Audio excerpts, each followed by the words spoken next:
Hello, hello, and welcome back to Reverse 1999. So, we finished the main story.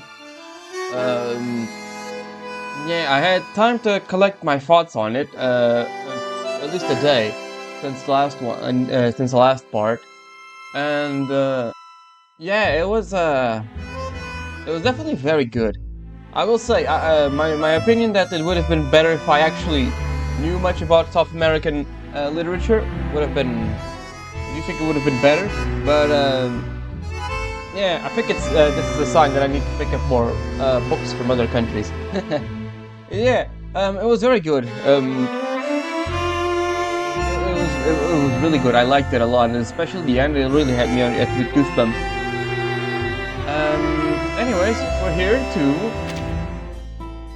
do Barcarola's story, Ruinas, Gloriosas y Directrices de Metáforas. So, let's first do the survey. We already have some idea how she plays, right? DPS, burst damage, Moxie. Let's kill time together.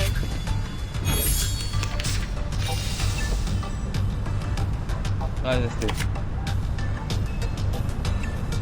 Oh yeah. Oh wait, is this a Barcarola skill? Let's see.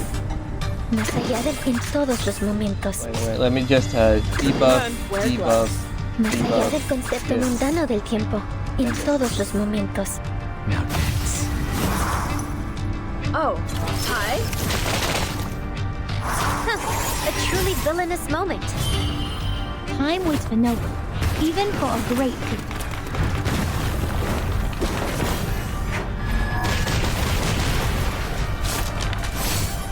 Nuestro aliado es la verdad.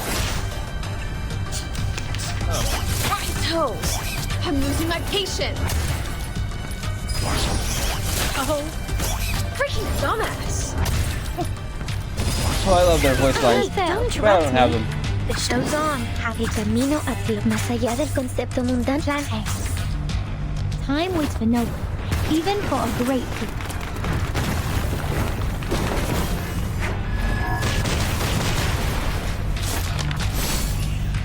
En la acumulación de laberintos, suéltalo todo una vez más.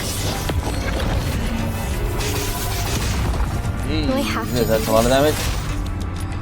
A might pass. Ow! Freaking dumbass.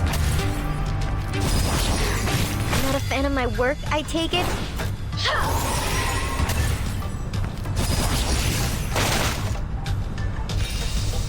Sterilize. En todos los momentos. Big decision. Andy, Alright. I'm losing my patience. cosmología, filosofía clásica, el fundamento del mundo. Even for a great people.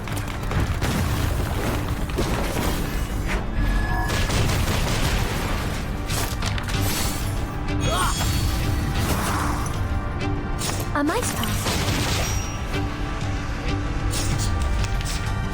Ow! Fell. I'm losing my patience.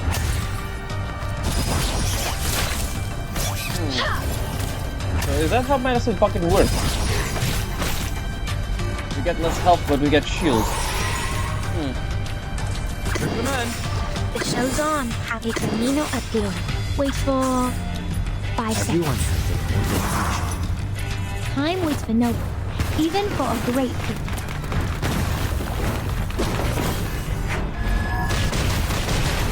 Well, that's a lot of damage. You En la guys tanky as shit. acumulación de laberintos, suéltalo todo una vez más. That's one down. One down.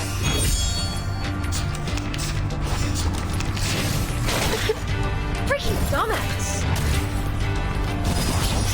Not a fan of my work, I take Freaking it? dumbass. I love their voice lines. It's so funny. The show's on. En todos los más allá del concepto. Big decision. Time waits for no one, even for a great people.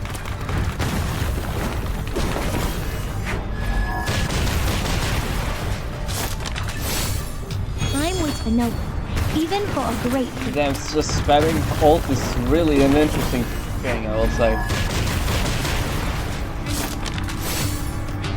Huh, a truly villainous moment. Nuestro adversario es el tiempo.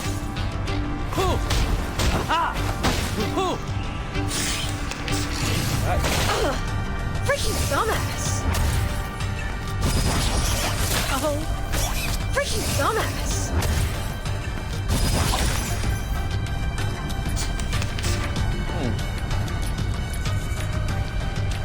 Wear gloves. Pansy. Plan A. El camino a Tlon. Oh, hi?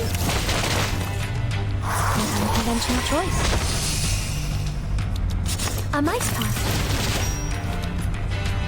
En la acumulación de laberintos, suéltalo todo una vez más.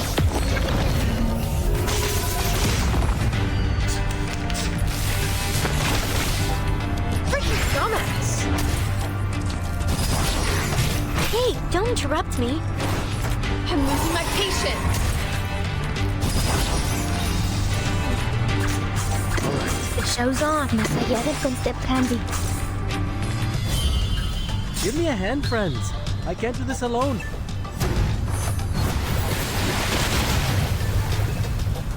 Give me a hand, again. friends. I can't do this alone.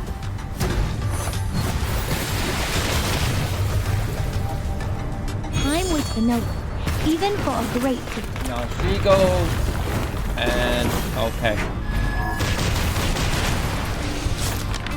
Guy's dead. Not for the Idealismo, little one. suelos de fantasía, patrones ocultos. And fell.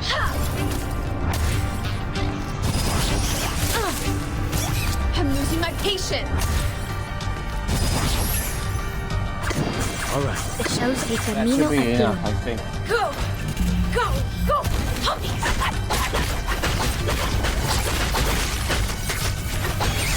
Give me a hand, friends. I can't do this alone.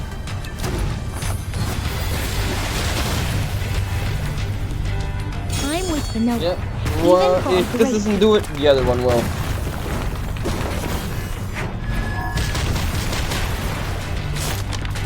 The other one will. En Okay. la acumulación de laberintos, suéltalo todo una vez más.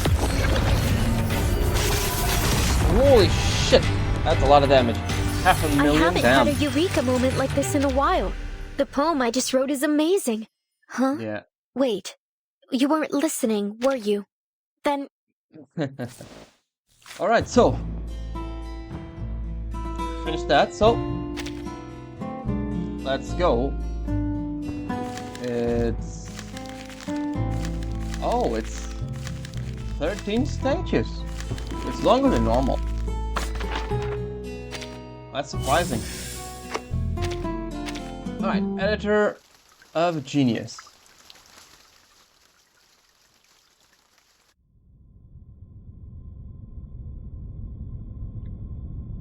Yep. This book is dedicated to Maria. Something, it got erased.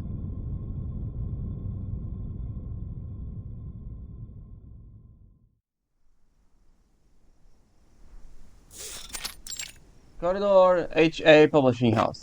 A man hurries through the hallway, his folder tucked under his arm and 2 cups of coffee clutched in his hands. He turns the corner and collides head-on with a contributor. A booklet falls to the ground. Please be a little more careful, sir. Huh? It's you, Tommy. Here to beg Mrs. Hunting to publish your ever unnoticed expressionism literature again, are we? Goodbye.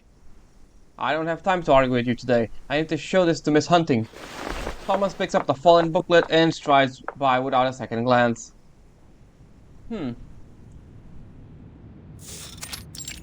Editor's office, morning. The H.A. Publishing House, at the end of the 3rd floor corridor in the office to the left. Thomas, his movements brisk, take 2 familiar turns before pushing open the glass door. I'm sorry. Miss Hunting, I know I'm a few minutes late, but at least the coffee hasn't gone cold. Anyway, before we discuss my publication, you simply have to take a look at this. Movie posters are plastered on the walls between bookshelves, holding countless great literary works. The air is thick with the scent of coffee and ink. Oh, hello. You have an actual design. Oh, I like the blue eye, red hair combo. This game does look just like the red hairs, don't they? It's a bit more brown than red, but it's red still, I think. More like auburn, I guess you could say. No rush. Have a seat, Mr. Thomas, and thank you for the coffee. Actually, you're already 8 minutes late, but that doesn't matter. Ooh, man, I would hate to be that guy. I hate showing up late to places. I always show up like 10 minutes early to anywhere I go. I looked over your latest revision. I think putting aside 30 minutes for this meeting was a little optimistic. Which means... It's good to go? Then can we just...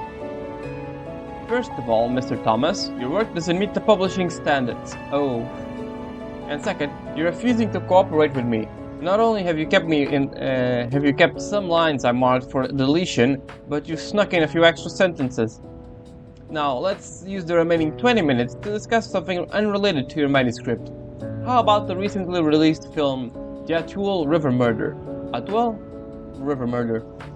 I believe you will learn a great deal about storytelling from it. Thomas concedes under the editor's relentless barrage, his enthusiasm doused as if by a bucket of cold water. Any argument he prepared is now left unsaid. I see. Okay. You really are as strict as ever, Miss Hunting. But I can't give up on my work. It's the only way I'll break free from my mind. I have to find a way to get it published. Then I wish you luck. By the way, the director of the murder sent me a few tickets. I think you should take one to go see it. Director of the murder is a funny sentence. look at this. I want you to take a look at this first. The man gently places the booklet he's been holding under his arm on top of the movie ticket Hunting just placed on the desk. And why should I look at this? I scheduled you last so I wouldn't run over time, you know. Listen. Guess who I came across on the way here? What? You ran into your idol, Franz Kafka. Oh, Franz Kafka. I know this guy.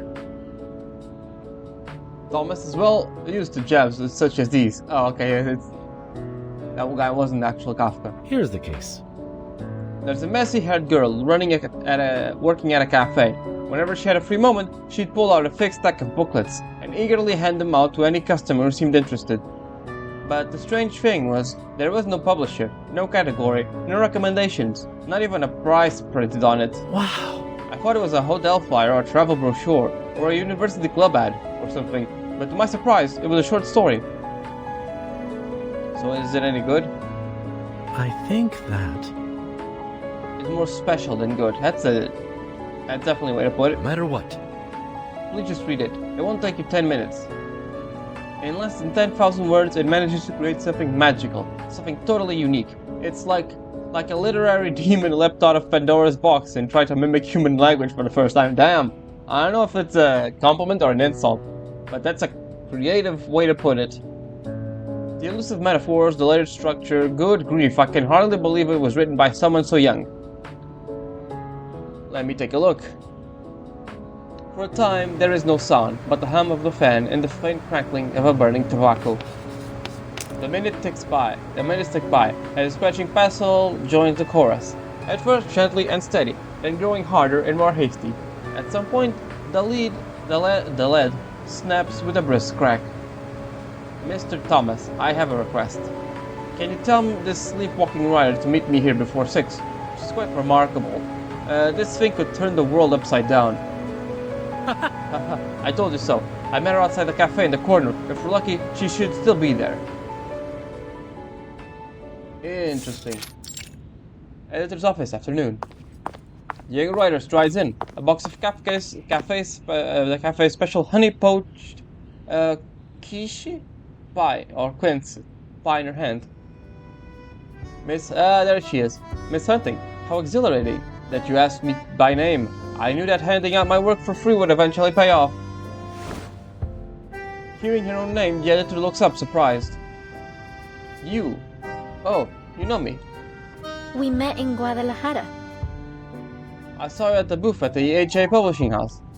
Later, a writer friend of mine told me that your golden signature of the HA Publishing House, especially skilled at helping authors rise to fame, and even getting their work adapted to film. If I'd known that back then, I'm sure I would have talked to you a little more, and I might have had a few novels published by now. Well, better late than never. Hold on, where did I say I was gonna help you publish a novel? Huh? Huh? Isn't that why I'm here? After all, you said, let's bring that little genius who could turn the world upside down. Did Thomas put it in that way? Good grief, no wonder his writing is so flowery. Then why am I here exactly?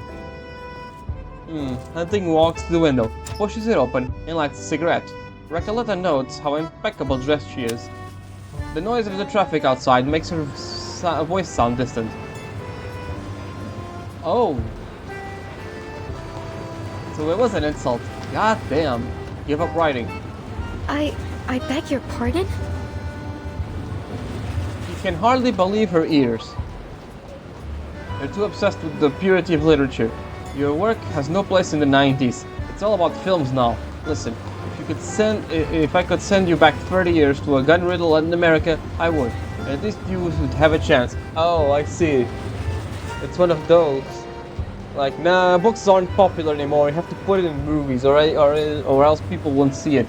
Or won't buy it. Damn. Hunting sends a puff of smoke out of the window and taps her knuckles lightly on the desk. She fixes Recoleta with the gaze of a strict teacher. Do you have a clear vision of your work? Any carefully structured or thoroughly polished ideas in your mind? My vision is crystal clear. I want people to talk about the visceral realism again, to capture the fleeting and make it eternal, just like the great writers of the 60s. Ah, so her ideas are outdated, is what I see. Hunting's eyes Recoleta, a complex smile appearing at the corner of her mouth. She stubs out her cigarette and sits back down at her desk. Let me rephrase that. Would you write good work that readers can understand, right? You want to write good work, yeah. That's right, Miss Hunting. Right. But I think it's difficult to balance that with literary depth. No need to get ahead of yourself. Sit down, I've read your story. Hunting hands down the open booklet. Recoleta's eyes are immediately drawn to the revisions covering its page. Under their homeland sky, the shadows of the cowhands loomed larger than their bodies. This line isn't bad, quite vivid actually. Hmm? Oh yes. Oh, yes. And after that, the cowboys meet the cowhand without a shadow, not realizing that the cowhand's shadow is actually his own.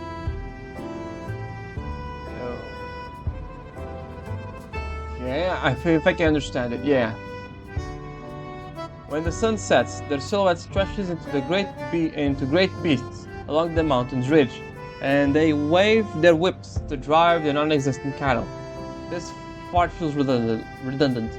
Besides, how would the readers know what the cattle are that the cattle are a metaphor? I mean,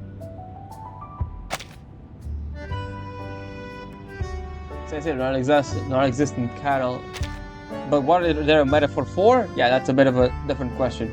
Okay. But planting a seed of doubt here allows for a wonderful moment of realization at the story climax. Now, look here at this line. These cattle never lower their heads to graze. They'll chase the stars until they drag the cowhand's soul down with them. No one should dream of returning home. The land there will bite and bite at you until you can never leave. Why did you write this? It's a metaphor too, like the cattle herd. But for what? That's my question. I'm not questioning the sentence itself. It has style, but where's the theme? Yeah, I guess that's what I'm asking too, yeah. This is clearly a story about the protagonist returning to their homeland after many years, exploring magical realism through the unfamiliar. So why? Why by page 5 am I still only seeing cowhands and cattle? I understand what you're saying, but these are important elements of the novel. They'll all come into play later on. The cowhand looks exactly like the protagonist when he was a child. Actually, he's a phantom of the protagonist's childhood, but the protagonist doesn't recognize him. Yeah, I guess that would make sense, but you have to, at least in the description, you have to point out similarities, even if it's just to put the idea in the reader's mind, right? Alright, I suppose there's some interesting interest here, but how am I supposed to know that? Let's flip ahead to here, page 37. Yeah, you need the foreshadowing, I guess that's the thing you need to do, right? You put subtle indications like, oh, I also scraped my knees when I was 6 or something, or I have a scar in the exact same place or something like that. You know? Look, little genius, you took 37 whole pages, 37 whole pages to tell me the readers that the cowhand from page 5 is a mirrored symbol.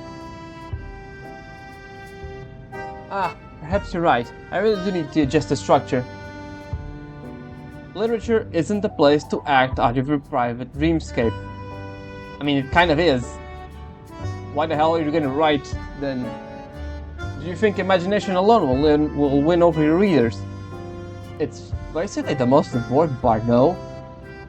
I mean, we have oh man, what is his name? I'm gonna take a go. It's kind of embarrassing. I read this guy in high school. Let me see. Portuguese Literary Nobel Prize. Yeah, Saramago. Like we have a guy, or literary Nobel, literary Nobel Nobel fucking what the hell? I can't think today. Literary Nobel Prize, yeah, José Saramago. If you read his books, it's not structured at all like a normal literature. Like the punctuation is all out of whack. It's unique to him. You have to adapt to his writing style. It takes a little bit to get used to, but his books are really good. Obviously, won a literature award. But I quite enjoyed reading them when I was in high school, and I'll pick up more books of him. There's still some I haven't read. But yeah, imagination is basically all you need. You can invent your own language for all you care. Honestly. Here's my suggestion. You're still young, and you have potential, so why don't you try studying screenwriting? Oh, okay, so she's just obsessed with movies, I guess. Recoleta looks utterly confused. I don't understand. What does screenwriting have to do with literature? Every time I try to watch a film, I end up falling asleep before the end. It's just a suggestion. Though I understand that a rather extreme one, I just want you to stop underestimating the importance of storytelling. The conversation continues beyond the setting of the sun. Even so, the true marathon has only just begun. And they're still going. By the time Recoleta lifts her dizzy head, the clock has already hit 8:15. Oh, it's too late. Sorry for taking so much of your time. But what a thrilling literary discussion. Thank you.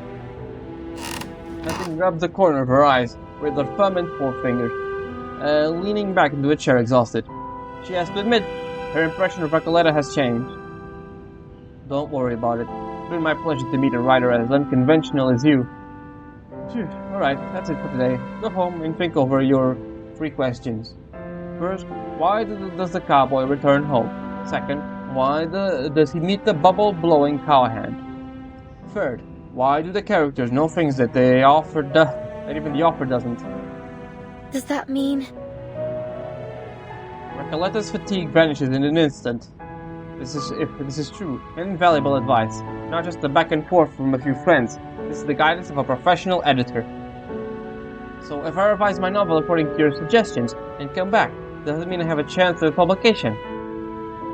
That depends on how well you revise it. I am not making any guarantees. It's fair, yeah, it's fair. I just need 2 weeks. No, 1 week. I'll bring you a completely reworked version. Don't try to argue for last time.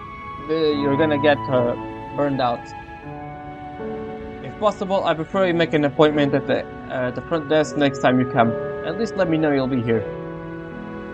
She holds no high expectations for the young writer. After all, years of experience have taught her that the writers have a tendency to exaggerate.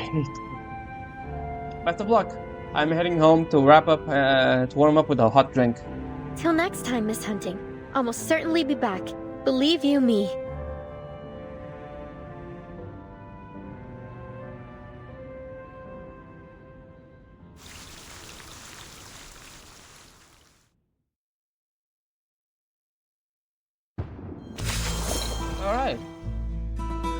Editor of Genius. Cowboy and the Coachman.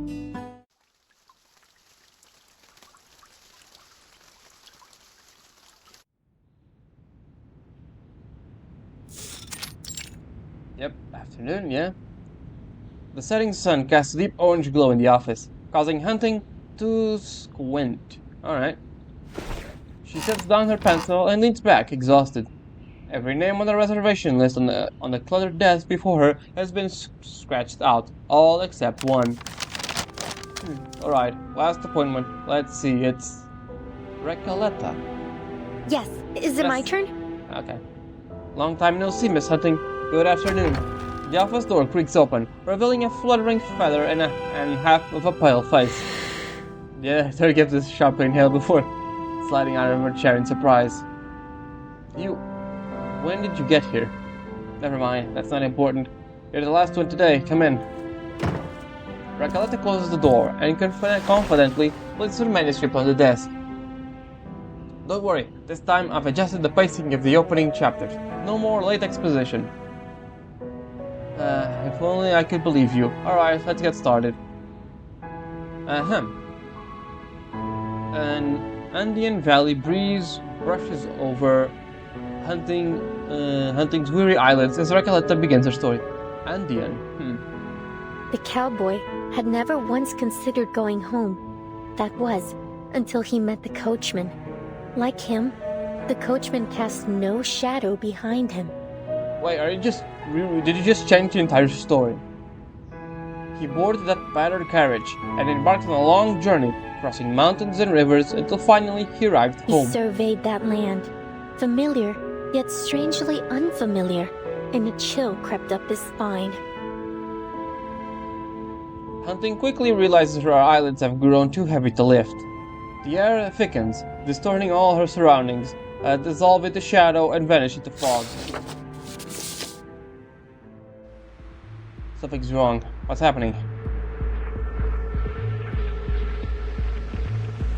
The mountain's still the same, the wind's still the same, the people no longer recognize me. The cowboy gave me to distant hopeless. These images, they're moving. Or is she imagining it as a movie?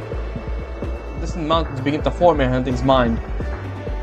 The coachman sighed, pulled the rusted pocket watch from his waist, and swung it before the cowboy. Time turns everything into shadow, even home. Neither you nor I are any exception. He pauses, his gaze shifting to the vast horizon. Where is my home? I don't have any shadow. The cowboy chuckles and patted the coachman's shoulder reassuringly. Don't lose heart, buddy. Look at these cattle. These cattle never lower their heads to graze. They'll chase the stars until they drag the cowhand's soul along with them. No one should dream of returning home. The land there will bite and bite you until you never leave. If we follow those cattle, perhaps we can find the shadow we lost. The two secure the carriage at the foot of the hill, tighten the reins, and silently follow the cowhand's footprints with heavy and determined steps. The mist thickens, and even that long, drawn-out whistle no longer guides them. The camera pulls back. In the distance, the fatigued outline of an ancient temple emerges. What? Temple? What? There's no need to give filming directions. Oh, it's the India event background. I forgot the name. When Hunting opens her eyes again, she and Recoleta are standing in a dense, foggy wilderness. The ground beneath them is dark and damp. What the hell place are we in? The fog is getting thicker. The camera pulls back. An ancient temple looms faintly in the distance. Did she just write a screenwrite? Here we are. The Hell Place. Wait, this is your story. I thought the scenes only existed in your mind. Of course, these only exist in my mind. Everything is fiction, but this is the first time I've managed to bring a reader into this side of the world. Incredibile, Miss Hunting. You truly are a great editor. Huh? Why do you say that? Bringing these compliments don't exactly explain all this. Emboldened by the spirit of adventure, Recoleta brushes off her editor's concerns. Wait, but this is your story we're in, so we can leave whenever we want, can't we? Oh no, Miss Hunting, this story isn't mine at all. It belongs to the cowboy and the coachman. Then, where did they go? It's both of them.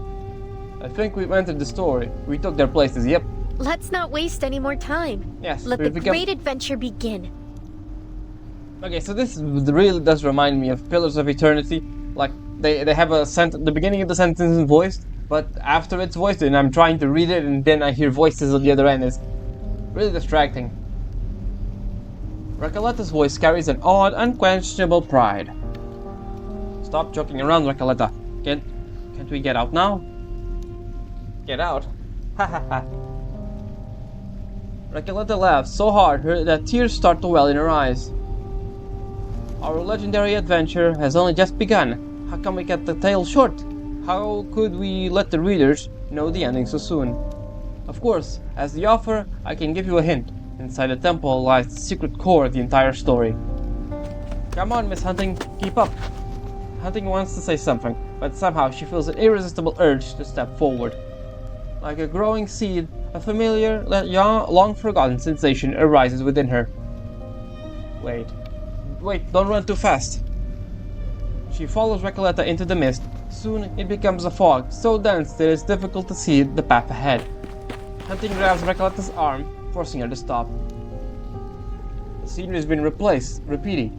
Haven't you noticed? We've passed the same pillar at least 7 or 8 times. I can't see the way through this fog. Let's just take a break and take a minute to listen to our inner voices.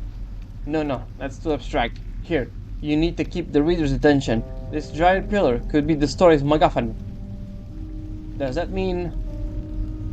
In short, we need to take this pillar as a driving force. Let me think. Yes, you need to rewrite this part. The cowboy and the coachman discover something unusual about the pillar in the repeating temple. By touching it, its 4 sides in order, east, west, south, north, they finally escape the maze. Ah, right. Let me see. East.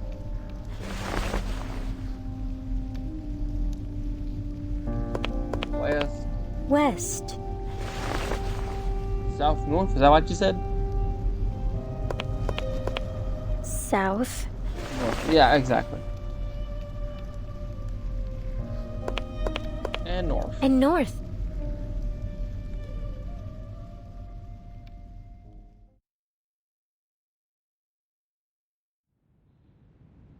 And they're back.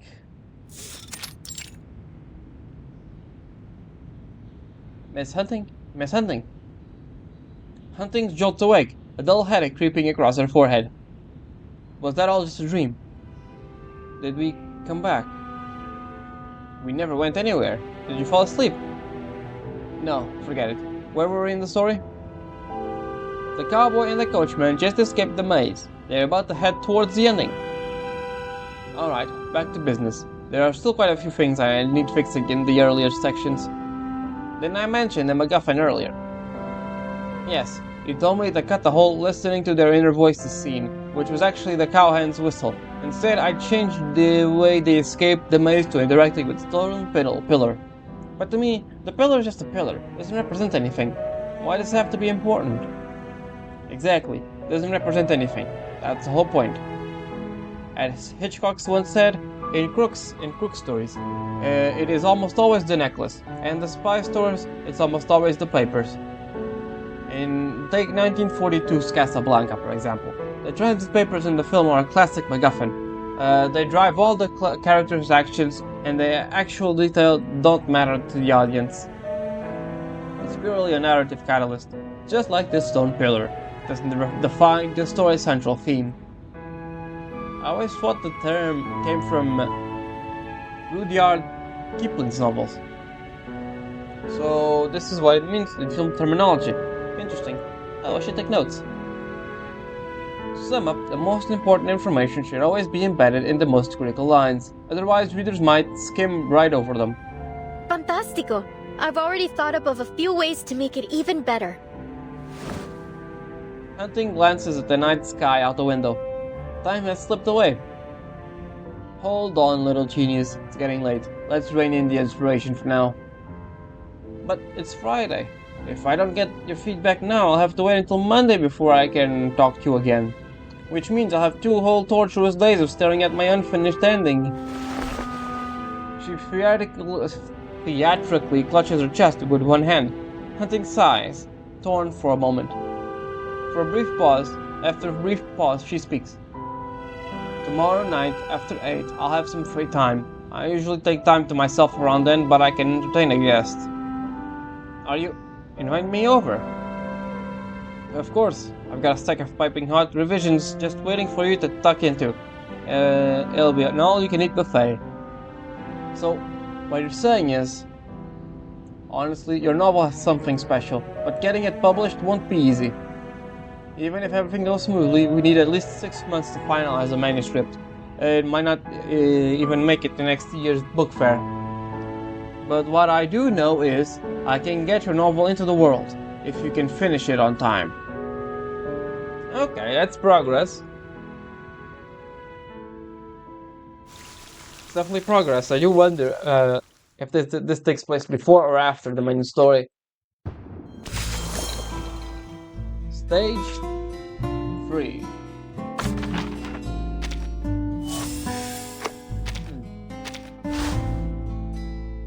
Recoleta must defeat the literary demon within the even rounds. It's a memorizing game.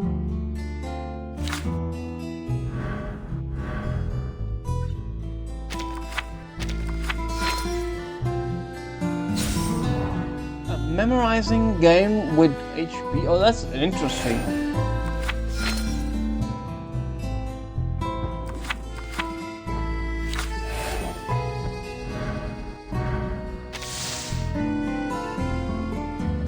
That's definitely interesting. Okay, so it's...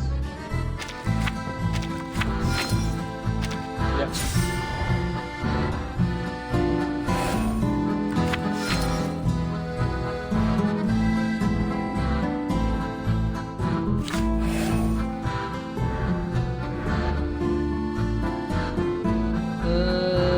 This is here and here. Yep, and it's done. Kind of a cool one, I guess. Alright, so I'm gonna guess it's like... Yeah, it's basically 8 things. Okay. Templo de las Metáforas. De la Metáfora. Temple of the Metaphor. Okay.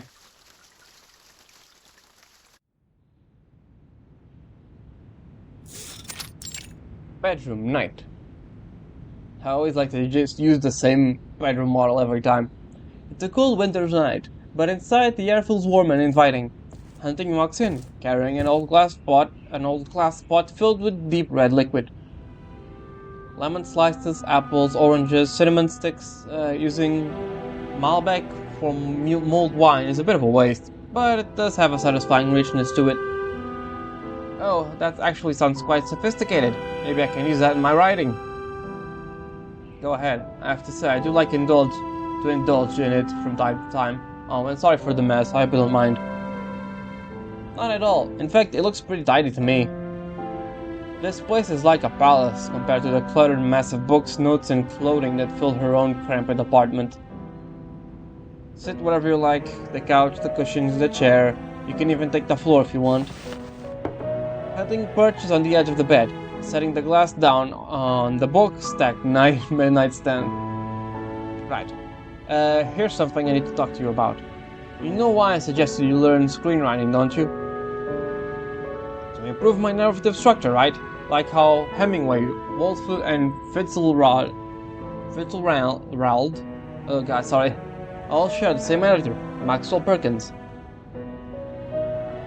No, you're giving me far too much credit, Recoleta. I'm nowhere near that level. At first, I didn't understand why young writers like you were so obsessed with literature. I want you to see for yourself why cinema has conquered the 90s, while literature is slowly losing traction. I want you to hit a wall and see with your own eyes the decline of the literary world. How could that be? The world of literature may falter for a time, but it'll never fade away, Miss Hunting. It's like the trees in winter. Yes, they look barren for a moment, but then the spring comes. I think that's exactly why I write. The writers I admire are explorers, rebels, defiers. They never stop to wonder which way the tides of the time were turning. Now that's a cause with real meaning behind it. The defiant spirit sustained a generation of riders, and in turn, those riders rebuilt that very spirit. And then she says the thing, okay. Alright, I'll admit, there's merit in sticking to your guns. But tell me this, you think you truly understand today's literary world, Lord Recoleta? Even the great Walt Whitman said, even I myself often think I know little or nothing of my real life. How could we possibly claim to understand the state of literature today? To me, writing is just as exhilarating as traveling around the world, or slipping into a blissful dream. I've heard that before. Writers love saying things like that. That's how you see it then? She recalls Recoleta's reckless determination in the Temple de las Metáforas. De la Metáfora, there's no S there.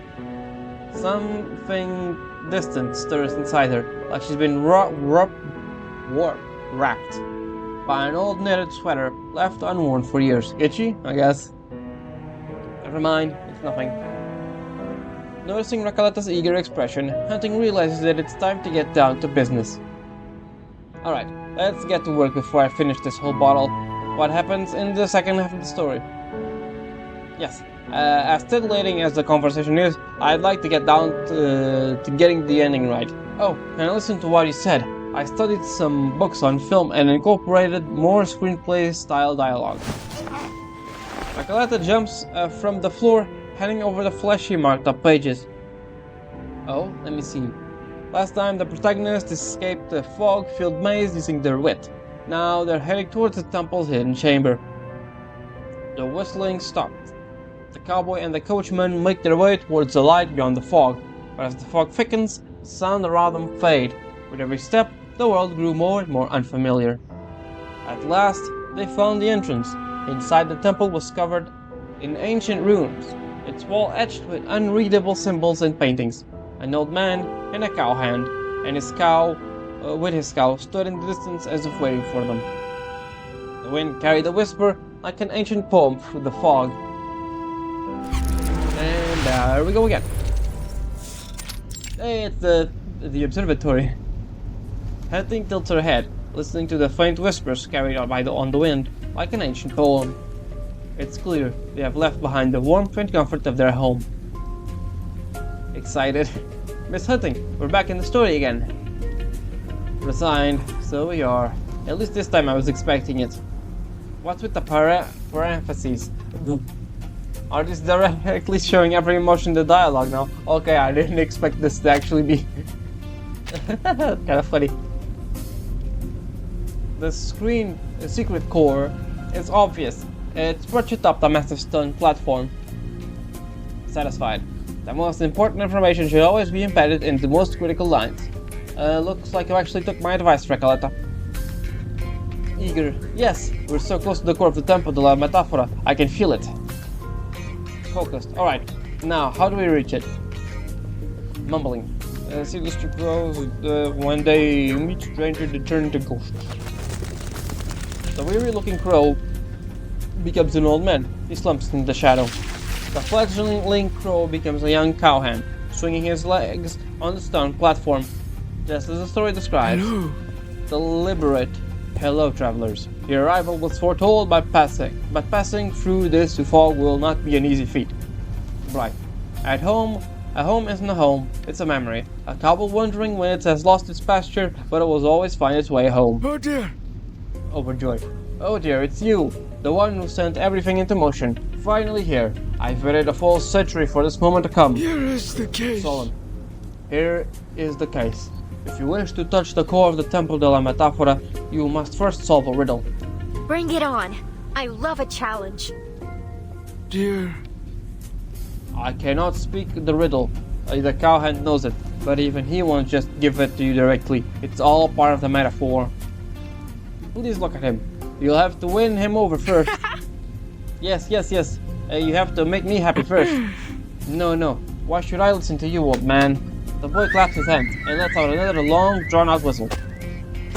From the shadow, a cow emerges, a deep wisdom behind its eyes. Actual, kind of realistic cow, huh? Hello, big sister. This is the riddle. Only my cow can carry you up. No, you little rascal, that's not how it's supposed to work. Before the old man can finish, Recoleta nimbly hoists herself into the cow's back. And thud, it's the ground hard. See, it's not that easy. Recoleta wipes the dust from her face as she falls in thought.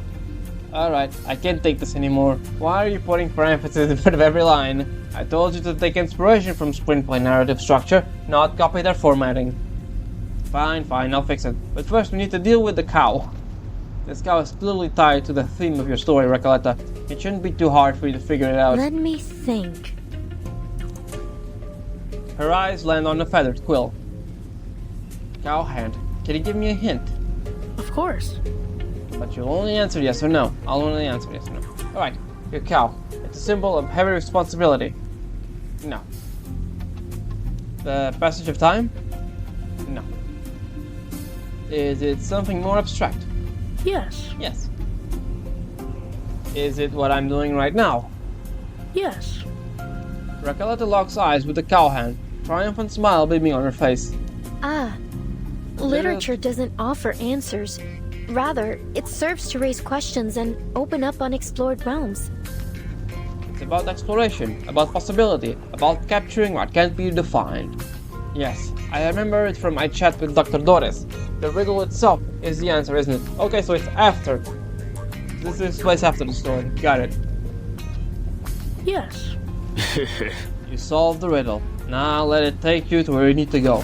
The cowhand's playful grin fades. As he gives a nod, the old man waves his hand, and the two of them dissolve into crow-shaped fog clouds. The cow carries them upwards slowly and steady. So, what's the old man's purpose in this story? Doesn't actually give any new information. I can't really explain it, it's just the way the story goes. We have to speak to the old man before we can talk to the cowhand. I think this section could use some reworking. Wait, maybe it's not so simple. People spend their lives asking about the future, about how they'll become, only to realize everything they have, everything they are was already there during childhood. Recoleta, you buried this line far too late in the story.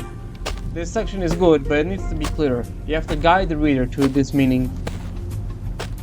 As she finishes her sentence, the cow arrives at the destination.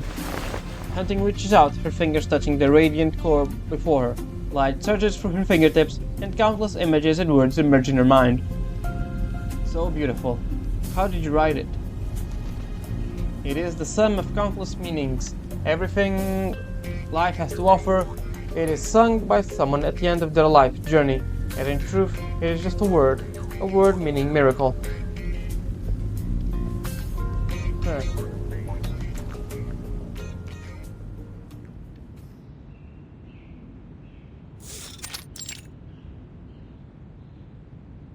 The light fades, and the two imposter protagonists return to a warm little room.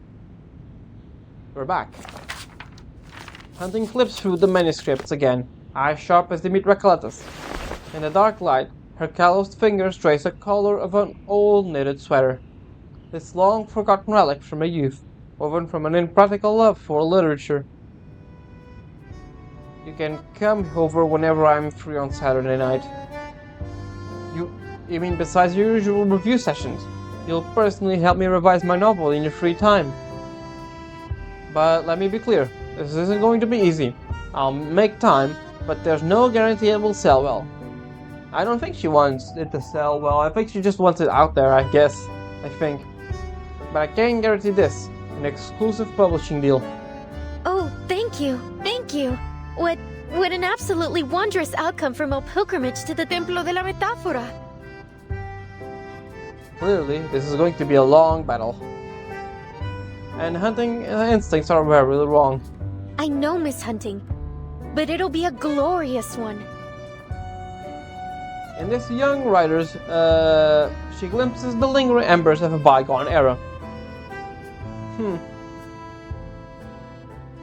Interesting duo we have for this story, I will say. To be continued. The distant waves.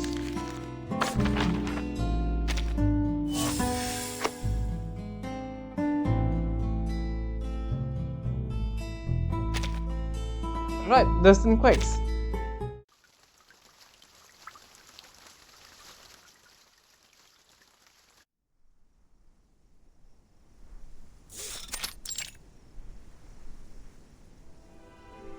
Single malt whiskey.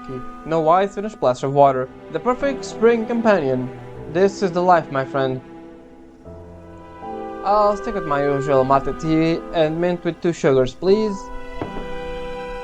Hunting sets 2 glasses down at the table.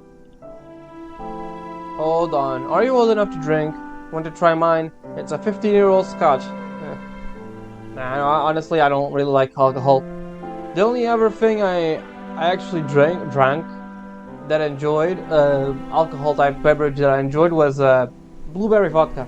It was sweet and strong. That was good. That was the only good. I think I just like sweet things, honestly. I think normal alcohol is a bit too bitter for me. Ahem. You know what I just realized? There's no need to try everything in life. Yes, I should write that into the story. Too bitter for you, eh? Yes, exactly. Guess you're still a kid at heart.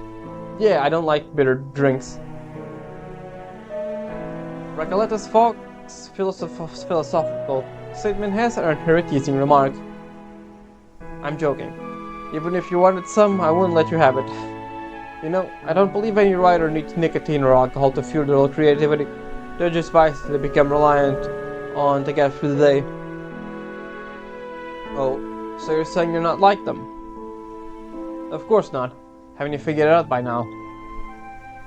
If I remember correctly, when we first met you lit a cigarette. That was an exception. Honestly, you caught me off guard with that day, little genius. Why is that? Because that era you've always talking about is already long gone. Around the time that I was born, Latin American literature was at its peak. Every writer passionate about words could feel that strong and long-lasting earthquake. That's the name of the chapter. Almost, yeah. If it wasn't for the rise of a single author either, it was a collective awakening. Everything was urgent, irreversible. As if the soul of an entire continent had suddenly become self-aware and started speaking through literature. Increíble, Miss Hunting. What a masterful way to put it. Just a few workplace topics, that's all. But you captured exactly the way I feel about it. When I look back at the writing of that generation, it's like magma rising from the Earth's core. It pushes through layers of history, violence, and memory, finally breaking the surface, carrying with it ancient silt and blood. Can you imagine how breathtaking, how overwhelming, how intoxicating that is for me?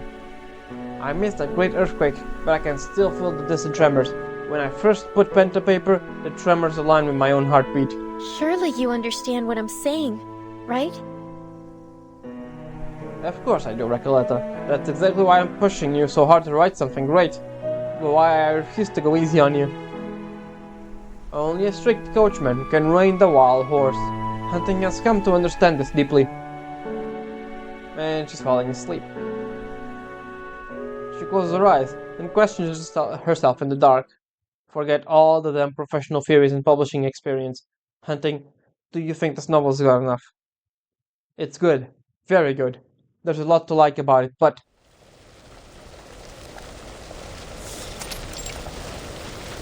what is this? As summer fades into autumn, the air turns crisp and dry. Hunting strikes a flint effortlessly, lighting a fire. The iron pot above it bubbles and steams. The scent of simmering broth makes Recoleta's stomach rumble. That bubbling's a little noisy. Try to scare off my prey. What? Hey, that's not my fault. When you said camping, I thought you meant a family trip or a picnic in the park, not hauling a dozen kilos of gear over 2 mountains that sit in the middle of nowhere. And now we have to hunt for food. Recoleta rubs her sore shoulders as she looks at Hunting. Hunting, okay. In the distance, stalking her target. Hunting. The hunter's gaze is sharp as a hawk. Her movements precise.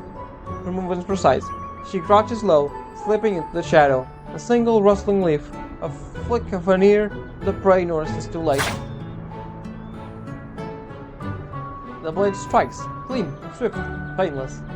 Phew. Alright, just need a little prep before it goes to the pot. Just don't stand there. Don't just stand there, give me a hand. Under Hunting's guidance, Recoleta hands the basic tasks, cleaning, butchering, and blanching. Finally, the meat is added to the pot. Recoleta chews on a leaf, staring at the chunk of meat bobbing in the broth. So this is our dinner. I thought the carrots, beetroot, and celery were supposed to be the whole meal. What kind of life have you been living? By the time she tastes the broth, the sun has set, and light has faded from between the trees. Sorry, little rabbit, I'll eat you with gratitude. Huh, that line belongs to the dark fairy tale. Oh, and here's another fun fact for your background notes. This little guy may have been called the Patagonian hare, but it's actually a rodent, a close cousin to sewer rats. So I'm actually eating, but actually it's surprisingly good. Her brain and taste buds reach a swift truce. Relax, it's wild game from the forest. Doesn't get any cleaner than this. When hunger strikes, people always find a way to dress up in a poetic language to justify accepting nature's gifts. You're getting sharper, little genius. So why did he just went camping? 2 months passed. By now Hunting has taught Recoleta to appreciate something. The beauty of the camping. As night deepens, Recoleta deftly sets up a few tripwires, traps around the tent, working alongside Hunting with practice ease. She has picked up quite a few advanced survival skills. It's late autumn now. Tonight will be the coldest one yet. Oh, I'm fine. I've dealt with much colder nights than this. Oh yeah, she's flashing there, huh? She thinks back on the endless nights of Ushuaia, the kind of cold that never quite left her memory. It's a little early to sleep. Want to talk about something? There's plenty we can talk about besides my novel, but I know I'll end up back there anyway. It's like a maze I'll be forever be circling around and around in. Hunting raised an eyebrow. There's no arguing with that. Alright, actually I've thought this new idea for now. For how to publish a book.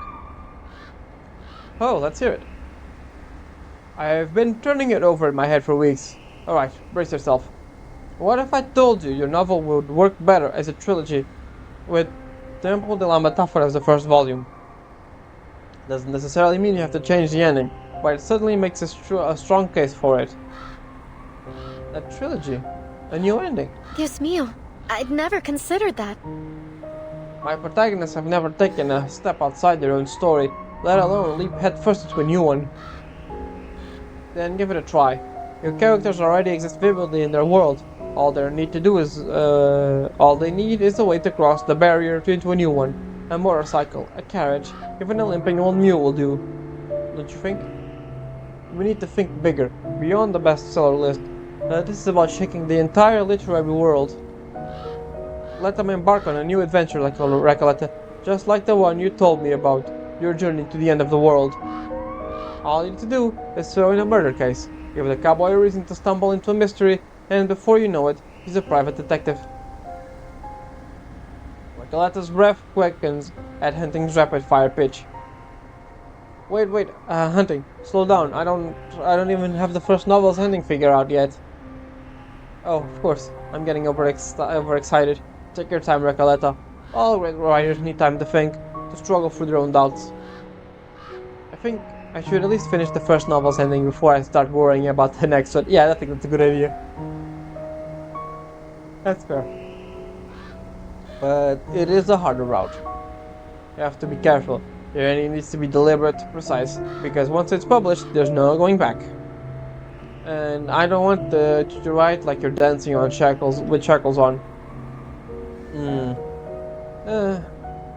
Hunting oils her knife to keep it from rusting.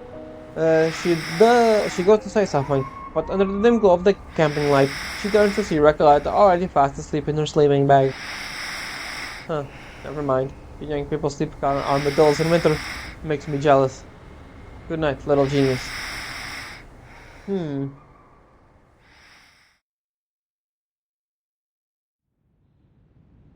So why do they need to go camping to do all that? It really all comes back to the trilogy.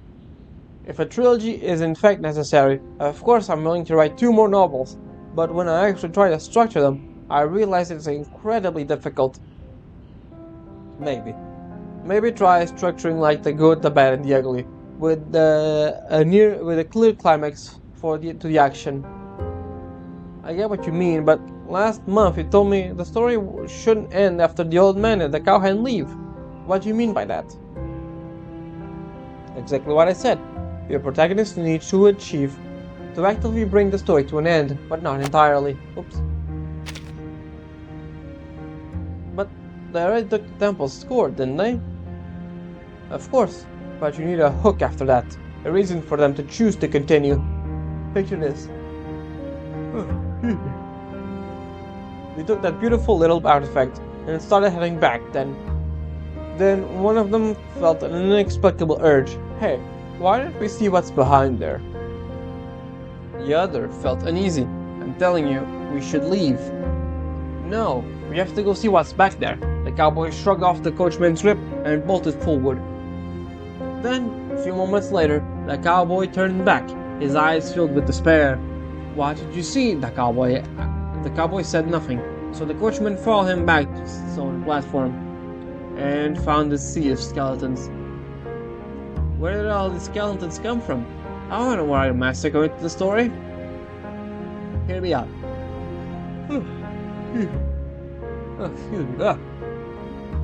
What if they realize that among these skeletons, there are only 2 distinct builds? They have 2 adult males. Wait, hold on a second. Oh, you're trying to say it's like a time loop where they come there and die and just come back later? I'm not sure I follow. Their thoughts are like 2 frayed wires, unable to connect. For the first time, Recoleta finds herself struggling to follow Hunting's reasoning. Oh, friction. We're at the halfway point, so that makes sense. Oh, we have friction here. Okay.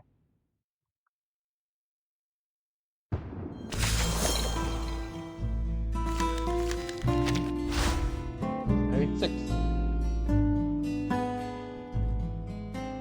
Literary demon.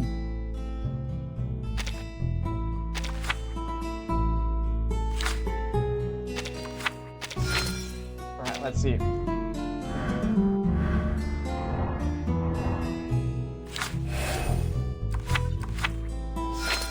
Damn.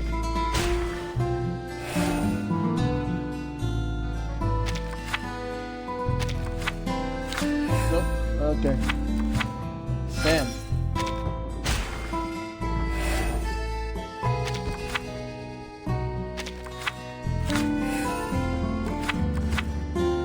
Alright, found this at least.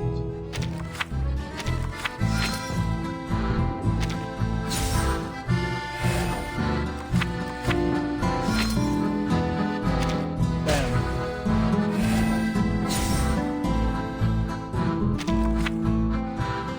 Maybe here. Nope. Damn it. Well, at least we got this.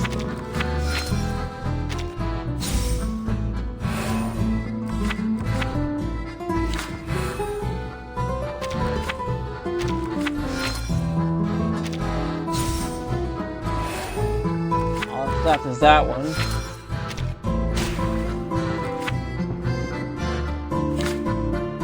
Okay, why does this? Oh, okay. Yeah, I didn't pay attention to that. That's it. Oh, I got it. Never mind.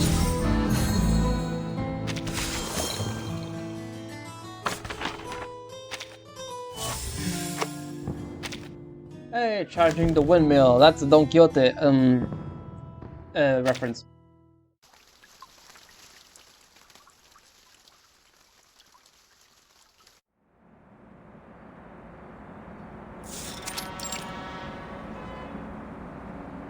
Recoleta leans against the rusted railing of her apartment's rooftop, looking out over the blurred cityscape. Below, sparse streetlights flicker, and a distant train whistles echo from afar. I keep revising and revisiting it, but I still can't figure out the right way to write the final sentence. It's been a whole week. Will I ever be able to write a proper ending? No, Recoleta. You can't just falter at the first obstacle. This is part of the process. If you want to be a published writer, you have to push through. Alright, focus. Focus on the revisions. No more overrun faking. Let's start with Hunting's suggestion and see where it leads. The character, there's need to continue their journey. But I don't understand. The cowboy went home just to search for a place to belong. I want them to get lost, stumble forward blindly, just like we do in real life. To find meaning, not in reaching their destination, but in the search itself, because that is our reality. How could this happen? It was haunted. I was haunted by the ending of the rise and fall of sanity for years, and now, here I am, haunted by an ending all over again. Have I not grown at all since then?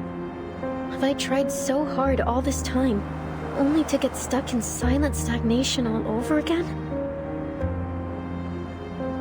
Can't I grow like so many protagonists with a character arc? Her shadow stretches long across the rooftop tiles. Then, a cool breeze brushes from behind.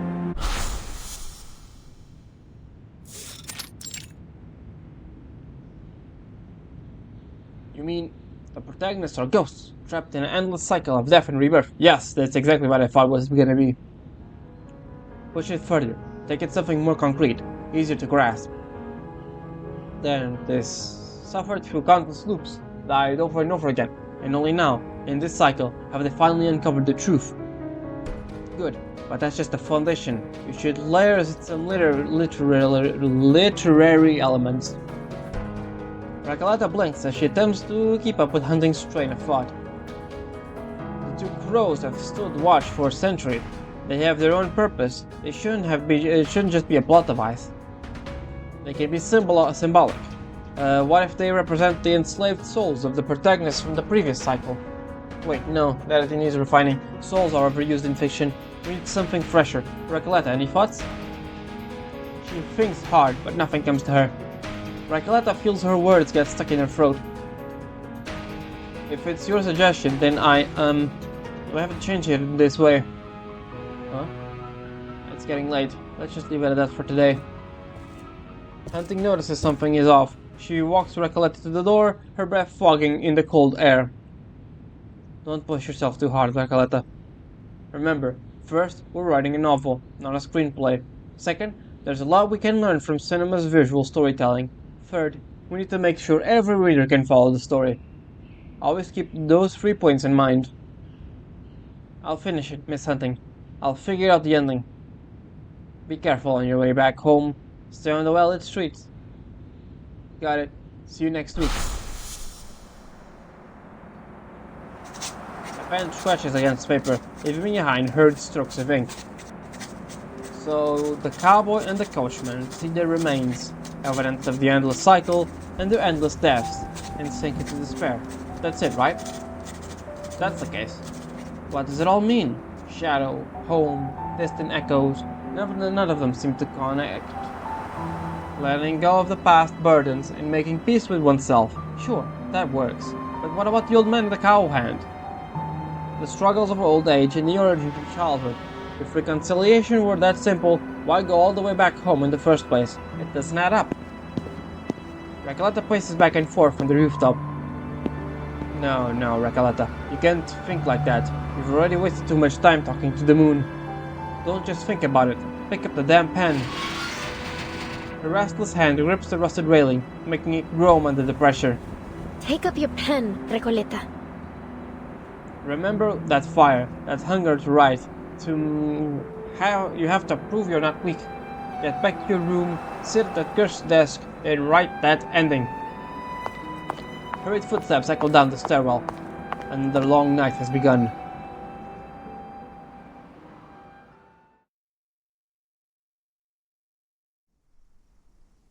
We're at the cafe again, huh? As dawn rises, the sky turns pale, and the cafe welcomes its first customer. I'm sorry. We're not open yet. Oh, Recoleta, haven't seen you in a while. Did you quit? Hey, Gonzalo. As you can see, I'm working on a novel. Oh, sorry, on a novel. Recoleta lifts her notebook. thick stacks of paper that are tucked beneath her arm. Can I have some black coffee? 2 sugars, no milk, thank you. Of course. I'll sneak you a donut, though, too. Just don't tell the boss. Thanks, Gonzalo. By the way, since the place is empty, would you like to take a look at my novel? Oh dear. You're gonna hit me with another one of your incomprehensible metaphors, aren't you? No, trust me, this time is different. I've got an editor now. She's given me some excellent advice. I'm writing a trilogy, actually, and I've just finished the first novel. Oh, you actually finished the ending. Sounds great. Alright, future bestseller. Gonzalo places the coffee and donut on the counter before leaning against the register and opening up the notebook. By the time the sky is fully brightened, his finger lingers on the last page for a long while, before he finally closes the manuscript. That's awesome. So this time is an adventure about escaping a temple. This isn't like anything you've written before. Why the shift in style? Oh, he doesn't get it at all, does he? He doesn't get it, the metaphors. It's not important. Tell me, is it good? That's surprising. I've never read anything like it. It's exciting and eerie, that's for sure. It's like watching a psychedelic movie or something. Great. Finding a pile of your own corpse, realizing the core is a secret, then becoming a detective wandering the wilderness. It's really great.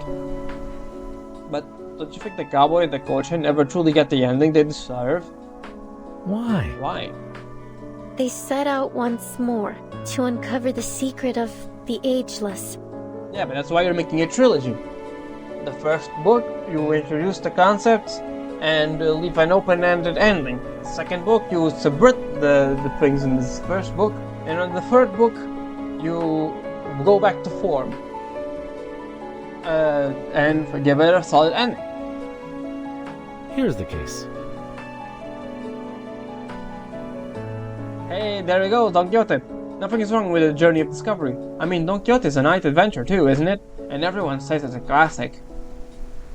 Don Quixote isn't just a silly man on a bony horse fighting windmills. That story really makes people stop and think. It's something that they keep coming back to. My friend. My friend, we've got our characters staring at a mountain of their own corpses. I'm pretty sure that's enough to get people to think for a while. You've got a point. Thanks for humoring me and donuts. Maybe I'm not unsure. Maybe I'm not as unsure as I thought. Huh? Unsure? Book's already finished, isn't it? Yes, but I've been stuck on where to take the second novel for weeks now. My mind's so empty, it's like a barren desert in there. No way, you're Recoleta. Your ideas usually come faster than you can write them down. Oh wait, I get it. I guess you put it all in this novel, right? I'm not gonna pretend to understand all that fancy literature talk you're always on about. But if all your worry is whether something is literature or not, you might forget why you started writing in the first place. Why I started writing? Why did I start this story in the first place? Gonzalo's voice fades, blending into the clicking cups and hustled conversations of the cafe. Recoleta stares at the manuscript, and is the answer buried somewhere between the lines?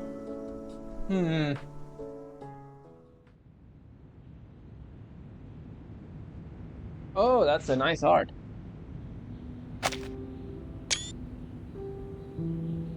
Since the last visit, how many Saturdays have I missed? It's Saturday again. What time is it?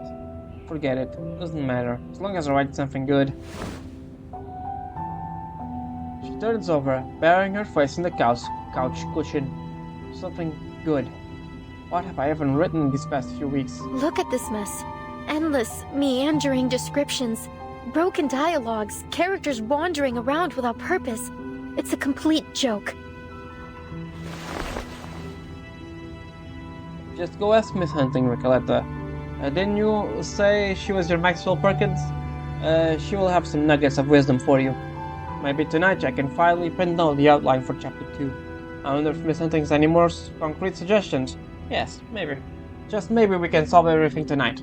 But first, let me calm my mind before heading out. Maybe I just need a little siesta. As she drifts off, fragments of chaotic dreams cloud her mind. By the time everything settles into silence, the room has been entirely swallowed by darkness.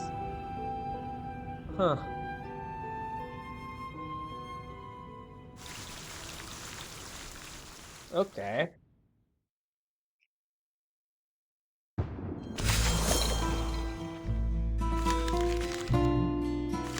Man, this really is a long one. Alright, stage 8.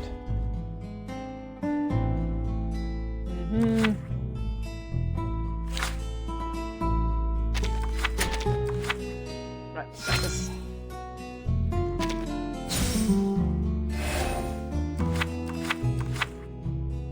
I can flip 3 of them, really?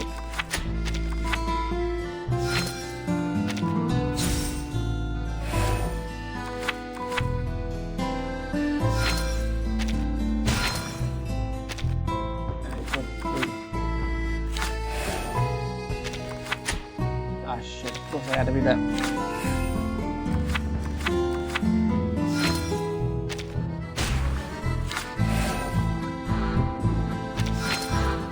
Oh, okay. Oh, that's great.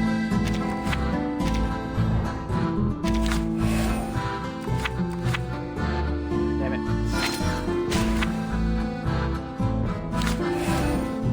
Well, I guess I can do this.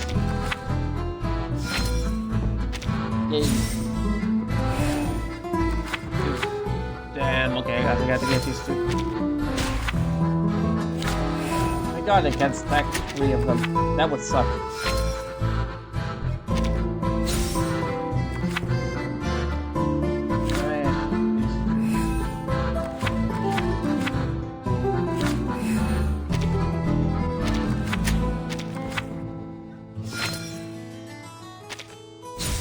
That should be enough. Round.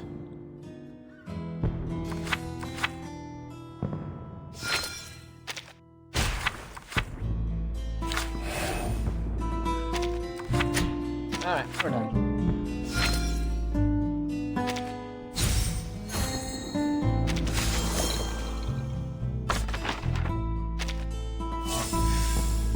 How many more are there? 1, 2, 3, 4. Alright.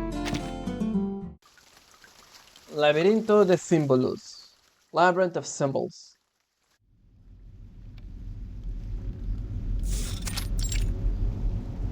Literal labyrinth. Okay. I fell asleep. Wait, what time is it? I have to go see Miss Hunting. In the forest, the trees sway in perfect rhythm. Their movements are so eerily human that they almost feel choreographed. I know this dance. It's a tango.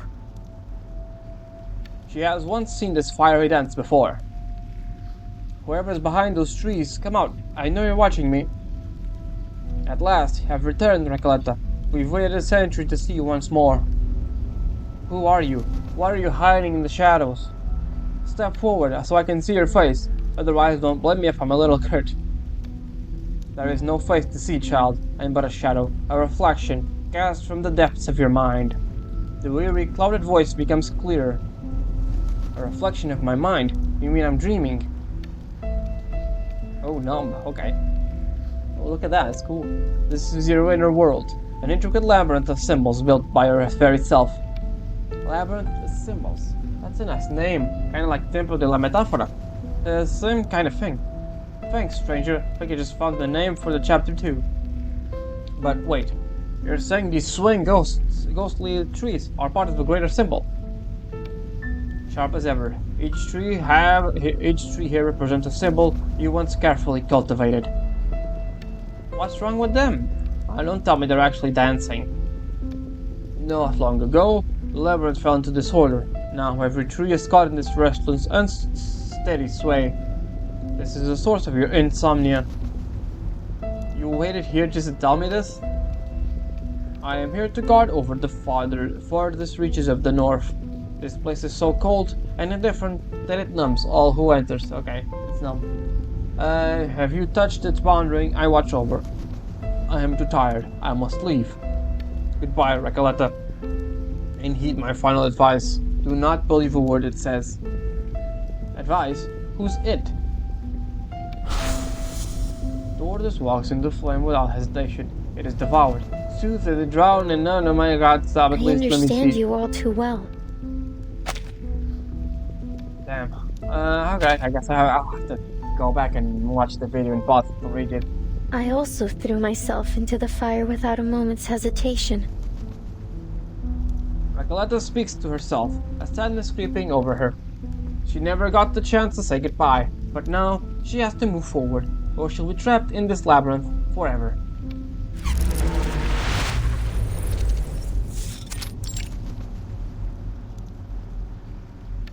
Whoever's hiding behind those rocks, come out. The tortoise in the north has already told me the truth. Now tell me, what do you represent? Oh, it's that thing. Ah, you finally arrived, child. It's a little light bulb. For an entire century, the East has remained untouched. What is it you have faced out there? The old voice is steady, rich with quiet power. That has nothing to do with you. Oh, my dear, it is everything to do with me, with us. You write and rewrite your rewrites. But it's never quite right, is it? You've descended into an endless cycle of revisions. Huh? Remember this, child. The words you cut always never literally disappear. They become part of you, flowing through your hand into the pages of your next work. Great stories were born from relentless revision. That is the fate of a writer. But readers will never see the parts I erase. They only exist in my mind. Torture me alone. What's the point of it all? But that doesn't diminish the value of every phrase, every word, every syllable, whatever or not to serve the plot. Then tell me why they must be erased. Isn't it because I put too much into the individual sentences and don't consider their connection to the story? That is of no matter, child. What matters is you are afraid. You are the one who killed the cattle, are you not? Huh? But you simply set them free. Do you remember now? In the world you created, the cow hand has no need to herd, and the cattle have no need to graze. You provided them with freedom to chase the stars. Even if my cowboy becomes a detective, even if he's doomed to walk the tragic path, is that something I have to accept? Of course, to write is to leave the traces of life in the hearts of the readers. A tale of beauty, joy, and miracles must also carry the scars of trauma and conflict. For a writer not to suffer the same scars as their reader would be unjust. No, I don't believe you. You really think that will make me feel better? I've told myself the same thing 1,000 times before, and in the end, it never meant anything. The old voice hesitates. There's a tinge of resignation behind it. Well, words have no power. Only experience can convince a person. I will leave this place as you wish. You cannot accomplish overnight everything you... At the very least, heed this advice. Even if you are to reach the southern forest, do not believe a single word it says. Remember that, child.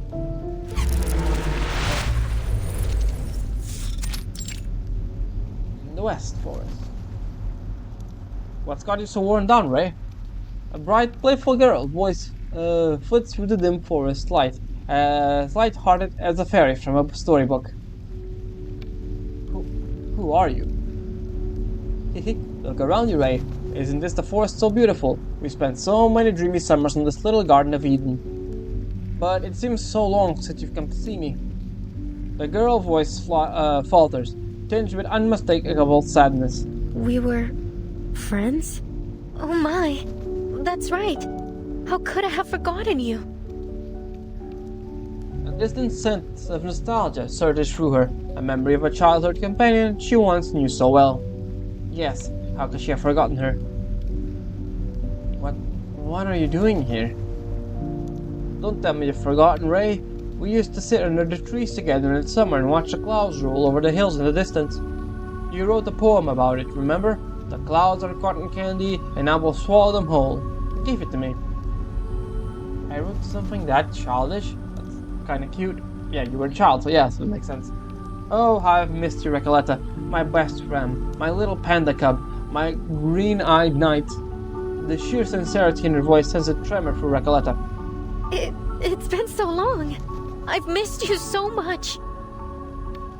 Come out from behind the fireflies, my friend. Let me see you. You've grown up, haven't you? Just as I have. You've been lost in your work for so long. I feel sad for you, but I can help you. It's kinda sad that cheering. is a thing she lost. She lost cheer. Damn. Huh? You've forgotten so much, right? So many things that were pure and beautiful. You've had such perceptive and sensitive soul. The poems you wrote for me were so delicate and eternal. Has the world of reality weighed so heavy on you? If you're tired, then let's play in the forest for a while, shall we? Just until you're ready to leave. Will you stay with me, best friend? Yes, I'd love to. But Reality? the jarring sensation clears Recoleta's mind. She shakes her head, her green eyes flashing with a sudden sharpness. She's like a child waking up from a long dream, realizing their imaginary friend never truly existed. It was an imaginary friend, I see. Stop playing games, liar. I've already met 2 of your companions. Tell me, what are you the symbol of? Oh, no, I'm not a liar. How could you say that, Ray? You're breaking my heart. You don't even remember the first time you picked up a pen, do you? All those years of waiting only to be met by a cold-blooded executioner. If you're truly this cruel, this heartless, then I won't stay here any longer. Goodbye.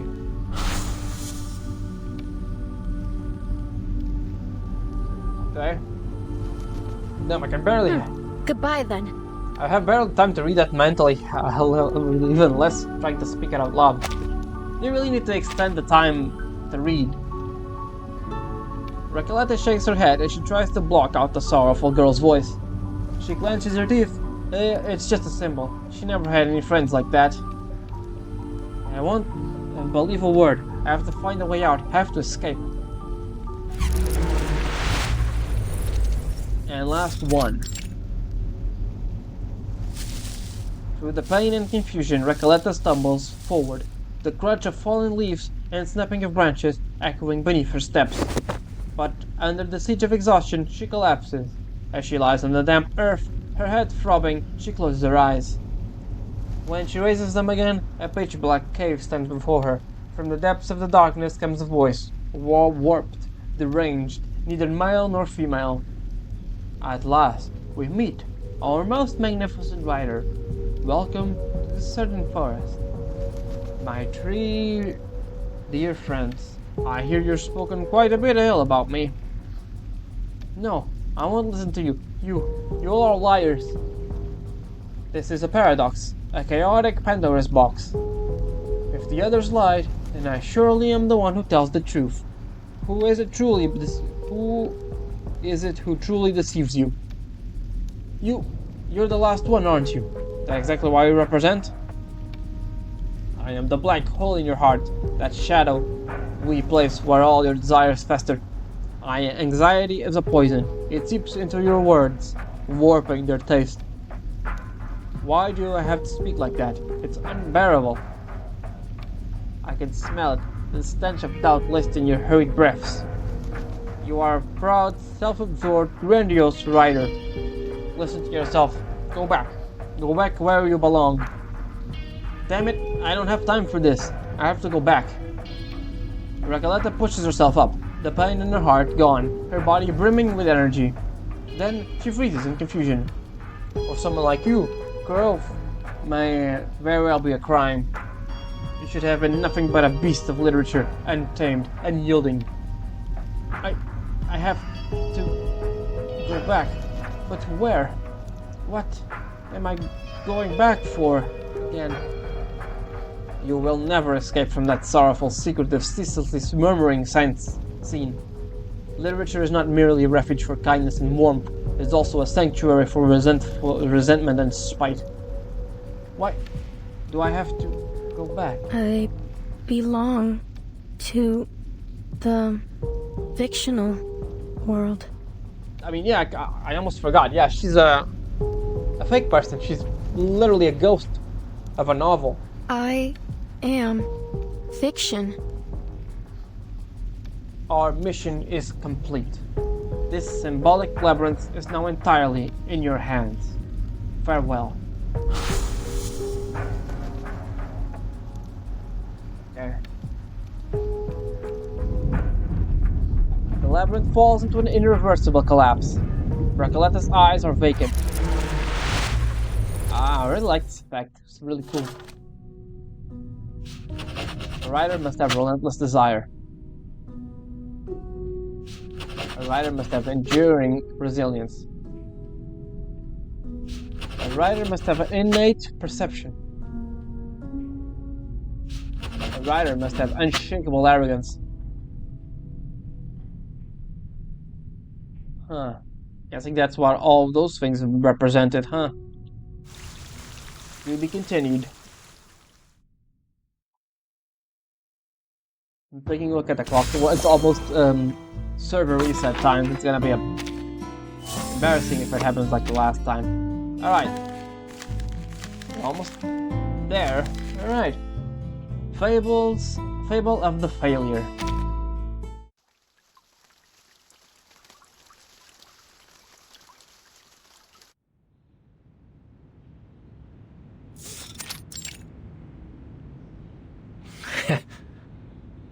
Hunting, we've been talking for nearly an hour now. I need a conclusion. So far this year, the HA publishing house hasn't had a single book break into the top 3 bestsellers. This is an undeniable fact. Of course, Director, I've been in close contact with several authors and have already prepared multiple commercial plans. Their new drafts will be submitted soon. I've heard those words far too many times, Hunting. The market's changing too fast and the reader's tastes are unpredictable. I think we need to explore new directions. I firmly believe that literature is our way forward, Director. She changed her mind. Here's the case. Literature was indeed once our major selling point, but now slogans like the vanguard of the literary revival and the new generation's Pedro Paramo have been overused. Listen. I need to give the investors a clear conclusion before the acquisition of an end of the year. Oh, fuck off the investors, honestly. They just ruin everything. I understand, Director. Investors, shareholders, they don't contribute anything and they ruin most things.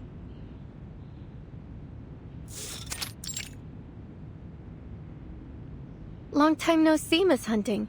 How have you been? Recoleta, where have you been? I asked after you at the cafe, but no one knew your address. They said they've barely seen you since you quit. Yes, I'm sorry for missing so many appointments, but please believe me, I had to take the time to reconstruct the symbolic forest labyrinth. What?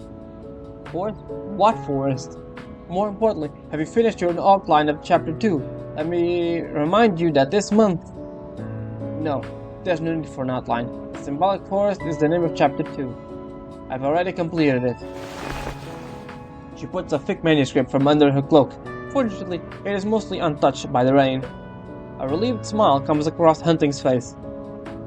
This is probably the best news I've had all month.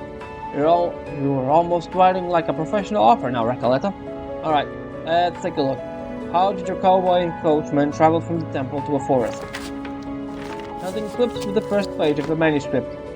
Silence hushes over them. The soft scratches of pencil and the rustle of pages, the gentle patter of rain. A sharp snap as the pencil lead breaks. Long, deliberate inhale, a look of utter disappointment. This is what you're submitting? I wrote it with all my heart. Oh no. Recoleta, do you know what this is? Hunting stands up, gathers the manuscripts nearly together, and pushes it forward towards Recoleta. A scorched, lifeless forest. Desolate. Empty. There's nothing here. You've let me down, Recoleta. Freedom of expression does not equal reckless indulgence. You've repeated every mistake I've pointed out to you in the last manuscript. Your world is totally unwelcoming.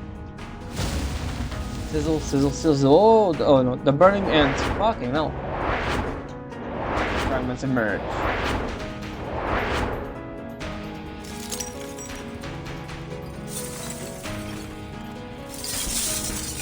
Oh no. Flashes of polite yet firmly rejected letters. Oh no. Flashes of faces filled with prejudice and indifference. Oh no. Flashes of her seen repeatedly over and over again, everyone wounding her heart even more. Why should I seek their approval? I've I've never truly been accepted by those who view literature with prejudice and misunderstanding. Enough. That's your problem to deal with. It's not my place to get involved. But I can't help you publish this kind of literature. It's totally self-indulgent. Of course, you're free to ignore my advice. You are the writer, after all. I'm just an editor. Recoleta feels dizzy, an unnamed sense of conflict taking over her. Outside, the sky is covered in dense, impenetrable clouds, and a torrential rain is about to engulf the city. Without a word, she grabs her manuscript, stands up, and runs out of the office.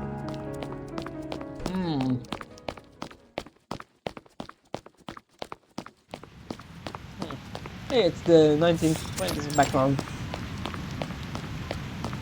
As Recoleta runs through the rain, it gradually extinguished the flame of defiance burning within her. Her rationality returns, questions begin to claw at her.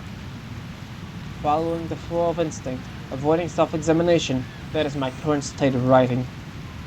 Well, of course, I know this isn't exactly professional writing, but... Recoleta wipes the rain from her forehead with her sleeve.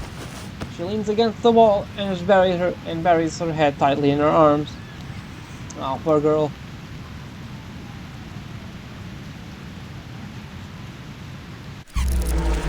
And she's back in the dream. Wasteland morning. The cool air is quickly replaced by a scorching heat, the raindrops becoming sweat and her clothes drying instantly. She and her words return to their original state, like a blank page untouched by ink. As the structure dawns under guidance, all the carefully added embellishments now crumble to dust. This desert, it looks familiar. Wait, isn't this the desert by the town of Amalfitano? No, I tore this place apart. I can't possibly be back here, back to this wasteland. Who told you this place was a wasteland? To my mind, it is 10 times more remarkable than anywhere else in the world. Shadow suddenly blocks the sun. Recoleta shoots up. What's up? Who are you? Are you... me? No, that's not right. What are you the symbol of? I'm not a symbol at all. I'm the gaucho writer of 1975, the legendary cowgirl of Sonora, Recoleta. Recoleta? Then who am I? We exist in thousands of forms across endless pages. The faces we present to readers are limitless. After that, you chose to return to reality, didn't you? But I chose to stay here, in the realm of fiction. What are you doing here? I don't have time to sit around and chat. My comrades need rescuing. I must rally our people, unite our strength to turn these ruins into a library. Because the library is the greatest metaphor of mankind. Will you stand with me and help write the next chapter of our cause? You really are me. I can't think of anyone else who would speak such nonsense. Come on, Recoleta, get moving! Cross the silent desert, follow the Gnostic River to its source, and find the way through the cave dwellers' settlements. In 9 or 10 nights, the Ruinas Gloriosas will appear. And there, an important comrade will await our rescue. Alright, but how can you prove we'll find this so-called ruin? The gaucho rider pulls out their rusty badge. See this? It's my badge of honor. A literal badge of honor. There'll be no grand ceremony when it was awarded to me. In fact, there was no official honor behind it. But still, it's an irreplaceable symbol, the undeniable proof that we will find the Ruinas Gloriosas. It is beautiful. How did you get it? What happened to you? You really aren't anything like me anymore. Listen to your heart. There's something missing, isn't there? Huh? Blessed me, blessed me. My beating heart does drum. The fervent words of visceral realism. Within my chest they thump. Isn't that a poem you wrote? Well, you may have forgotten much, but none of that matters now. A new adventure lies before us. And should we fail, let us fail spectacularly. Let reality be torn apart. Come on, Recoleta. Get moving. Recoleta takes her own hand. What a strange feeling, like curling up under a blanket in winter. She returns to that comfortable place. Optimism. Optimistic, reckless, and an anonymous writer chasing the literary explosion era. Failure doesn't diminish the glory of the journey. At the very least, I'll earn a badge of honor, just like hers. Yes, and my novel will be that badge.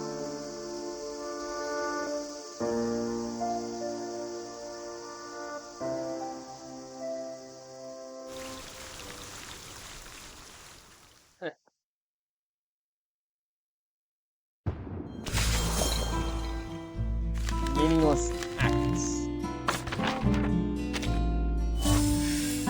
It is kind of close to server reset, but I'm gonna continue. If that resets, I'll just cut and go back to the place we were. Let's go for some meaningless acts.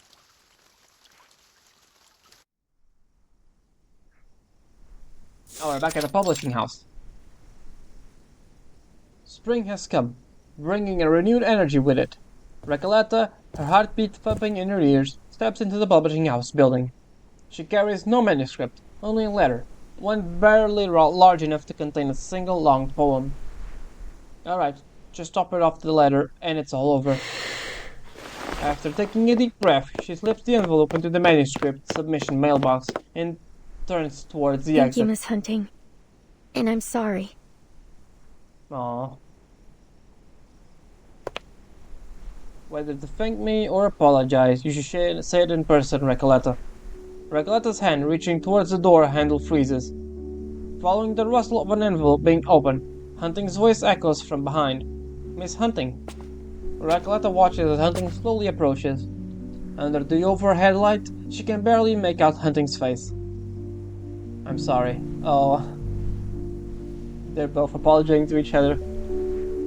Huh?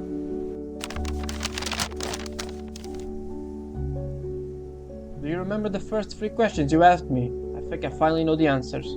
The build up to this answer is too long enough for the reader to nearly forget the question.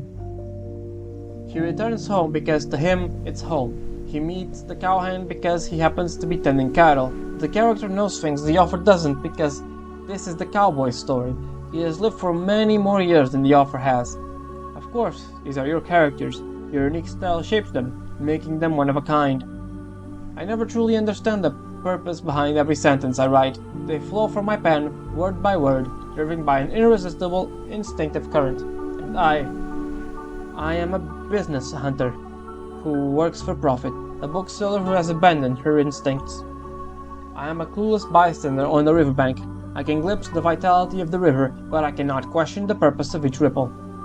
If I've already grasped its vitality, why should I question the purpose of each ripple? Miss Hunting, you have taught me so much, but I will never become the kind of writer you envisioned. In you, I see an old sweater I once knitted, a glorious illusion. Only now I fully understand myself. My writing exists to follow the great era to recreate the grand adventure. I used to fantasize that the distinct tremors would once again shake my heart through your words. My writing exists only to follow my selfish desires. And this unrealistic fantasy is also my selfish desire. I imagine myself living like a poet romantically, hopelessly, rebelliously, recklessly indifferent to fame. You should imagine yourself living purely, happy, like a true poet. Bless me, my beating heart glows. Drum the fervent words of visceral realism within my chest they thump. Grow wildly, cast aside the damn pursuit of fame, and live recklessly.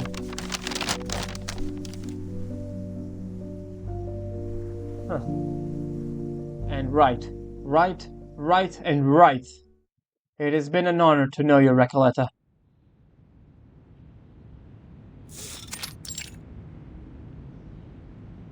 A familiar setting, but the positions have shifted. Recoleta leans back in the editor's chair, while Hunting sits upright in the other side of the desk. Is this a metaphor for seeing things from a different perspective? Of empathy? No, I just sat there for too long, my back hurt. A moment of humor brings a smile to both their faces, melting the slightly icy moment between them. I realize now that I never really understood you, Miss Hunting. Nor did I really try to. Me too. I never really tried to understand what you truly thought, so we're even. But if you'll listen, I'll tell you a story. A story about a young woman born during the literary explosion era. I find a tremor flickers in Hunting's eyes. Recoleta can sense a subtle change in her. After graduating from the University of La Plata's literature department, the young woman declined her professor's invitation to pursue further studies and chose to enter the publishing industry instead. In her handwritten letter, she wrote, "Professor Carlos, I want to be Maxwell Perkins of Latin America." Why would she want to be an editor when everyone else at that time was striving to be a writer? This world has never been short on writers and poets, but these geniuses need someone to pass on their inspiration. But she did become a great editor, didn't she? Because she's you. No, she didn't become a great editor. She became a shrewd merchant. You know, I've always worried about what I could I've always worried that I would distort your work. Maybe the first version was already the best. Who could really say? This is the eternal dilemma and ultimate question of an editor. It haunts me at night. In those moments, I feel like I'm the prey. Don't get me wrong, I still think it's great when the books I edit are adapted into films, but I can't forget that they began as literature. Literature is eternal. It's irreplaceable. Words rush into Recoleta's mind, discussion about revisions, debates about literature, insights into life. They wash over her like a rushing river. I have an idea. A good one, I promise. Even though I've given up on publishing my novel, I promise you I will finish it. Would you help me finish my novel? Not as an editor, but as a friend? Is her first name gonna be Maria, and that's gonna be the this is for you, like the thing right at the beginning? Recoleta knows this might be a meaningless act. Of course, it's a deal. It would be my honor, Recoleta. Let's complete this work together. Yes, as friends, as literary companions, as people following their own desires. Hunting knows this choice comes from an unnamed courage, and she chooses to believe in literature, in fate, in acts that seem meaningless, just like Recoleta. Aww.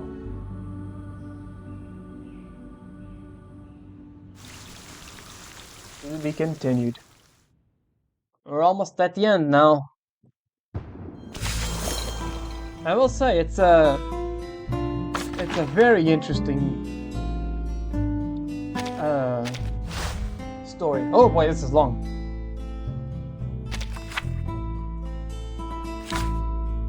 My turn? Oh, shield. Okay.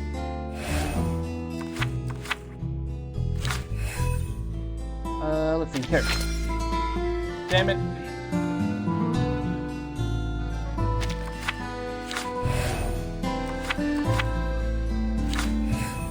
Alright, here.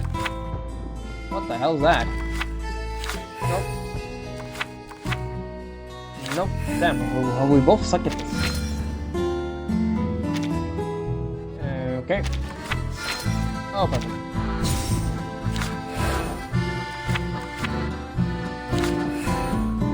This. There we go. Nope. Ah, damn it, it's above us.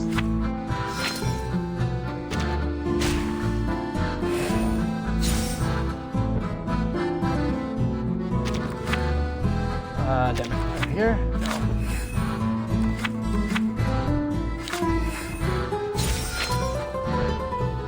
Okay, that's good, I guess, but it's not really gonna be much use.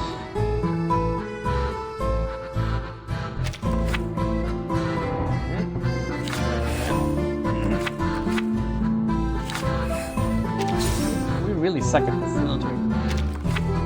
Alright, finally, something. Take 2 damage.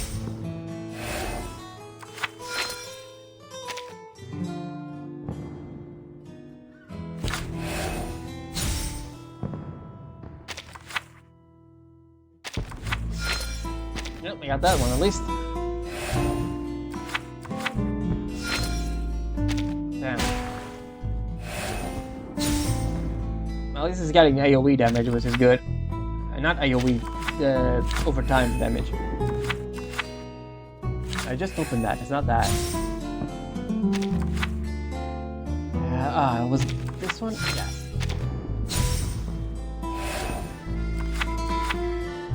Shit. Alright, just need to hold on for one more turn. Damn it, it's the one next to it. Alright, he's dead anyway, so we're fine. Yay! Alright, his server reset's almost here. I'm gonna pause a bit and come back in a little bit. See ya. Alright, we're back. The server reset already passed, so let's go for the last one. Ruinas Gloriosas.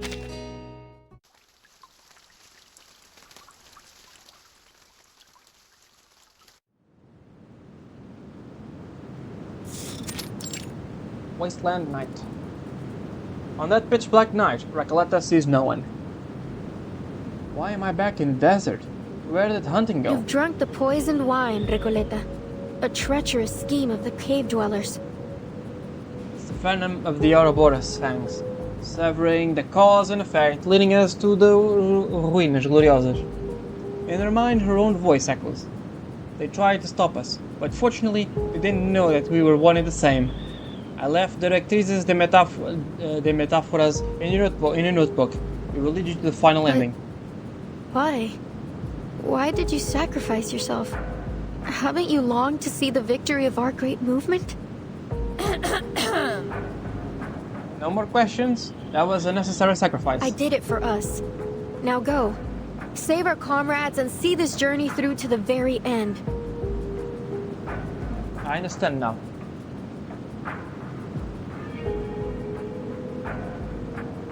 Sorry, I had a cough. The comrade, you're talking about this hunting, isn't it? I need to find the Ruinas Gloriosas and free her.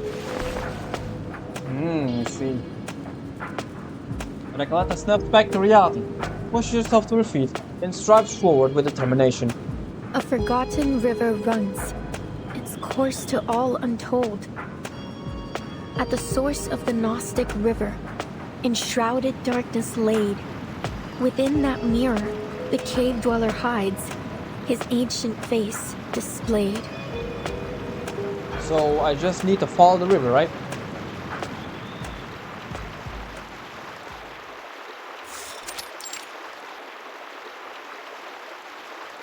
Phew, that was a long night. Looks like I finally found the source of the Gnostic river. And now, there is no other path forward. Wait, could it be? Within that mirror, Recoleta gazes at the blank surface of the water. She pinches her nose shut and leaps in.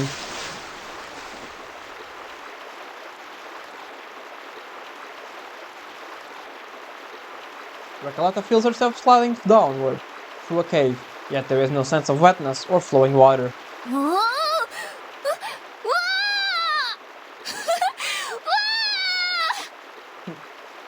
Wee! Haha, this is actually kind of fun.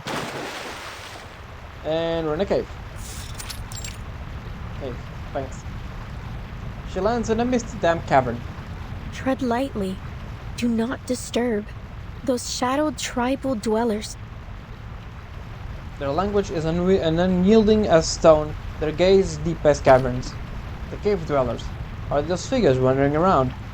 Can they really see me? Their eyes look completely vacant. Maybe I don't need to hide at all. Grant me immortality. Grant me glory. Stay away from me! About right, she said it. Recoleta takes off running, ignoring everything as she sprints forward. After passing through countless identical caves, Recoleta finally stops to listen. No footsteps, only the sound of inexplicable underground wind. Phew, finally lost them. That wasn't so bad. The 9th and 10th time darkness falls. Las Ruinas Gloriosas shall appear to mark the journey's end. In the ruined glory and radiance clear. So am I supposed to sleep down here for a week to unlock the next puzzle? Wait, I see. This is a puzzle too. This place is still lit, so to make darkness fall, I need to extinguish all those braziers. The flames instantly go out, as if responding directly to Recoleta's thoughts. Alright, once more, on to the next cave.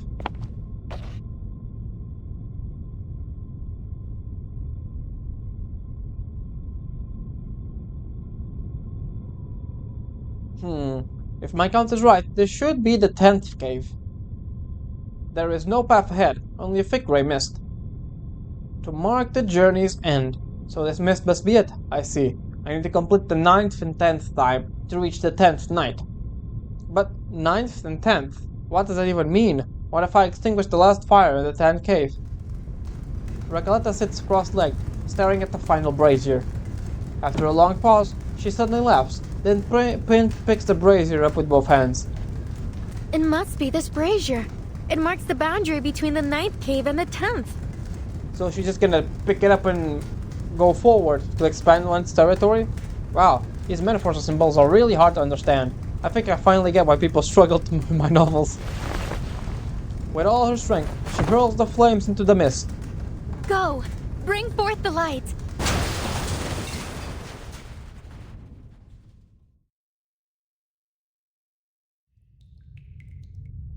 And this is the church, the Ruinas Gloriosas, in chapter 8. The mist scatters. Ahead, 4 enormous phantoms loom. Behind them, she barely makes up a shackled figure in the darkness. Miss Hunting, are you alright? Hunting seems to be speaking, but an unseen barrier muffles her voice. I tried to stop you, but you still came. Child, why must you seek the secret of the ageless? Executioner, your cruelty has broken my heart. How amusing. I never thought you'd make it here. Countless voices echo in the ruins, mocking her powerlessness. And 4 voices rise in unison, forming a harmony. Step aside. I must rescue my comrade. Recoleta faces the phantom symbols like a knight, her pen wielding. Oh, that's cool. Really, this battle isn't about strength, nor we are not the Minotaur guarding the labyrinth. You are mere obstacles, symbol created to hinder me. I'm just see. Pen wielded like a sword. So, okay, so it's like Percy Jackson. The pen sword. Las Ruinas Gloriosas. The answer's in the name, right? Clever little writer. That blocks your path is nothing but an imaginary chains. With a mere flick of your pen, you may sever them. It's unbelievably simple. Recoleta lunges forward with her sword. In the darkness, the sound of chains snapping rang out. But before long, more chains, newborn and endless, emerge from the abyss. What's going on? Recoleta flashes over and over again through the chains, but her efforts are in vain. Exhausted, she collapses on the ground. A flickering shadow catches the corner of her eyes. It's Hunting. Off in the distance. What is she doing? Hunting has abandoned the words. She has raised both hands above her head, outlining a rectangle. A rectangle? What's that supposed to mean? Hunting makes a motion as if embracing something, tracing the shape of the rectangle repeatedly in the air. Oh, it's like a camera, like the directors do. They put a rectangle in front of their heads. Pillar. Wait, the pillar from before. It's the pillar del Templo de la Metáfora. Ah, never mind. The MacGuffin.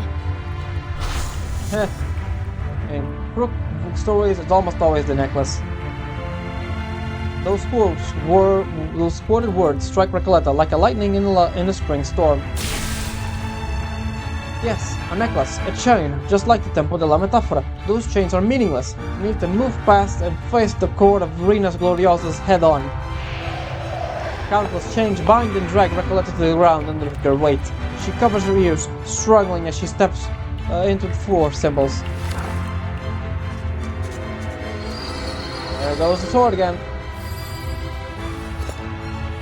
East, west, south, north. Recoleta swings her sword in all 4 directions. With each strike, she bears the weight of 1,000 chains. The twisted laughter fades, exhaustion and relief wash over her, and she collapses on the ground. Her eyelids feel unbearably heavy. Hunting's voice grows distant.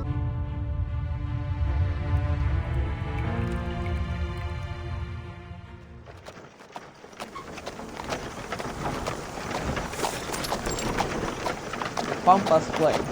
The cowboy gazes out the window at the prairie, the fresh green spring filling her with almost dream-like sense of renewal.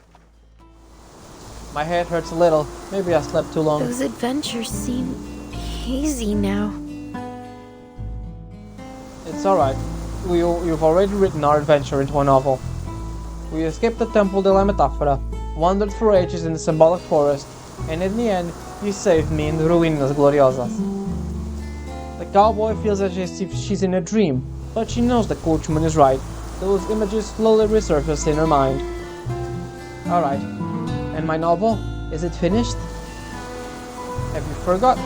We wrote an eternal masterpiece, and even won a significant literary award. Where are we going? We're heading home. Back to Buenos Aires. Back to the HA Publishing House for a grand award ceremony. And then our story will come to an end. The cowboy chuckles softly. She waves at the tall figure before her. Ah, that's cute.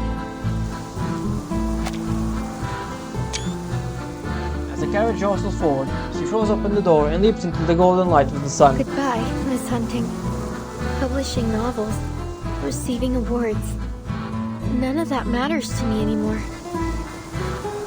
I'm gonna let this play out. Just to check the whole image.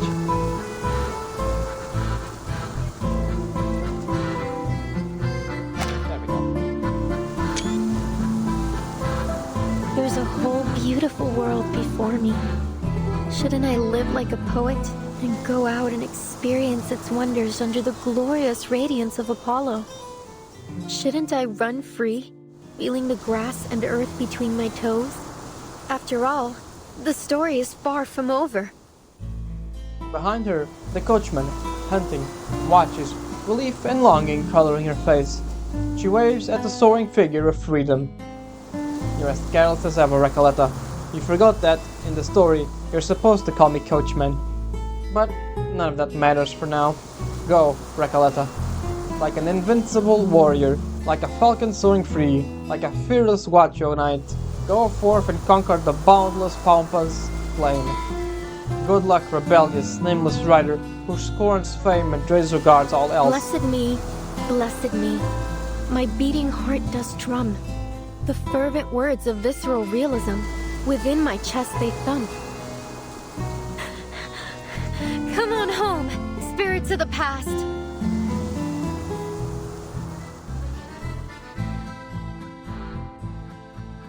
Ah, man. Have chills, man. I don't know, that was such a... Oof. The season cycles once more, and the new winter arrives. Hunting sits at her desk, warming her hands with a cup of coffee as she flips through a manuscript. You need to dissect the salesman's psychology more deeply. Everything else is fine. If we're lucky, it might be published before spring. In the past, you've said no one cares about the retired salesman story. True, but things have changed. Just like Gregor Samsa in the Metamorphosis. You just need to write as well as Kafka, Tommy. May I ask? What made you leave such high-paying job to start your own publishing house? Oh, so she quit. That's a secret. A secret which has a little something to do with you. Oh. You mean my novel moved you that much? Knock at the door, interrupt the writer. I'm sorry. To the true director, we need a package, an anonymous novel addressed to you. Let me take a look. The employee unwraps the package and gently places a thin booklet on the desk. Ruinas, Gloriosas y Directrices de Metáfora by Recoleta. That's... This book is dedicated to Maria Hunting. Yeah, I knew it. An editor, a teacher, a friend. And a brave and honest person. Aww. Ah, that's... Oh. There's something... Oh no, she's crying. Are you alright? She put the dedication in the preface. Looks like she still remembered my advice.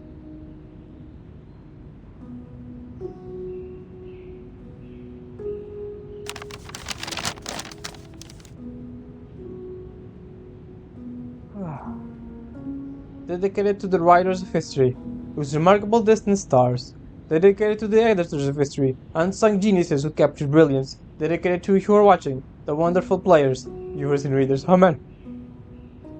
Oh. Oh god. Ugh. I'm actually tearing up. What the fuck? Oh my god. Ugh. Oh god.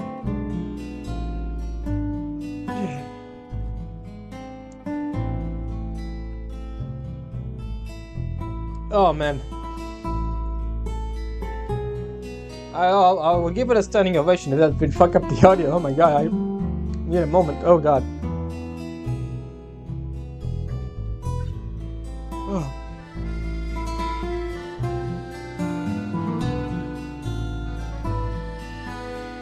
It was beautiful, honestly. It was. Oh.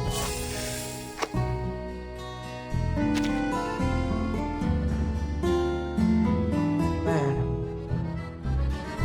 It was beautiful. I don't know what else to say, really. Honestly, the only thing that I want to do now is just go ahead and do a fucking temple, I guess. Yeah. Man. No, I will say 10 out of 10. That was a perfect story. I will say, it was just perfect. Fucking hell, they really outdone themselves with this one. Even if I saw that the ending coming, and a few last paragraphs, it was still great. Alright everyone, I'll see you in the next part. The answering machine, the butterfly, and the literacy clinic. In 2 weeks, I guess. See ya.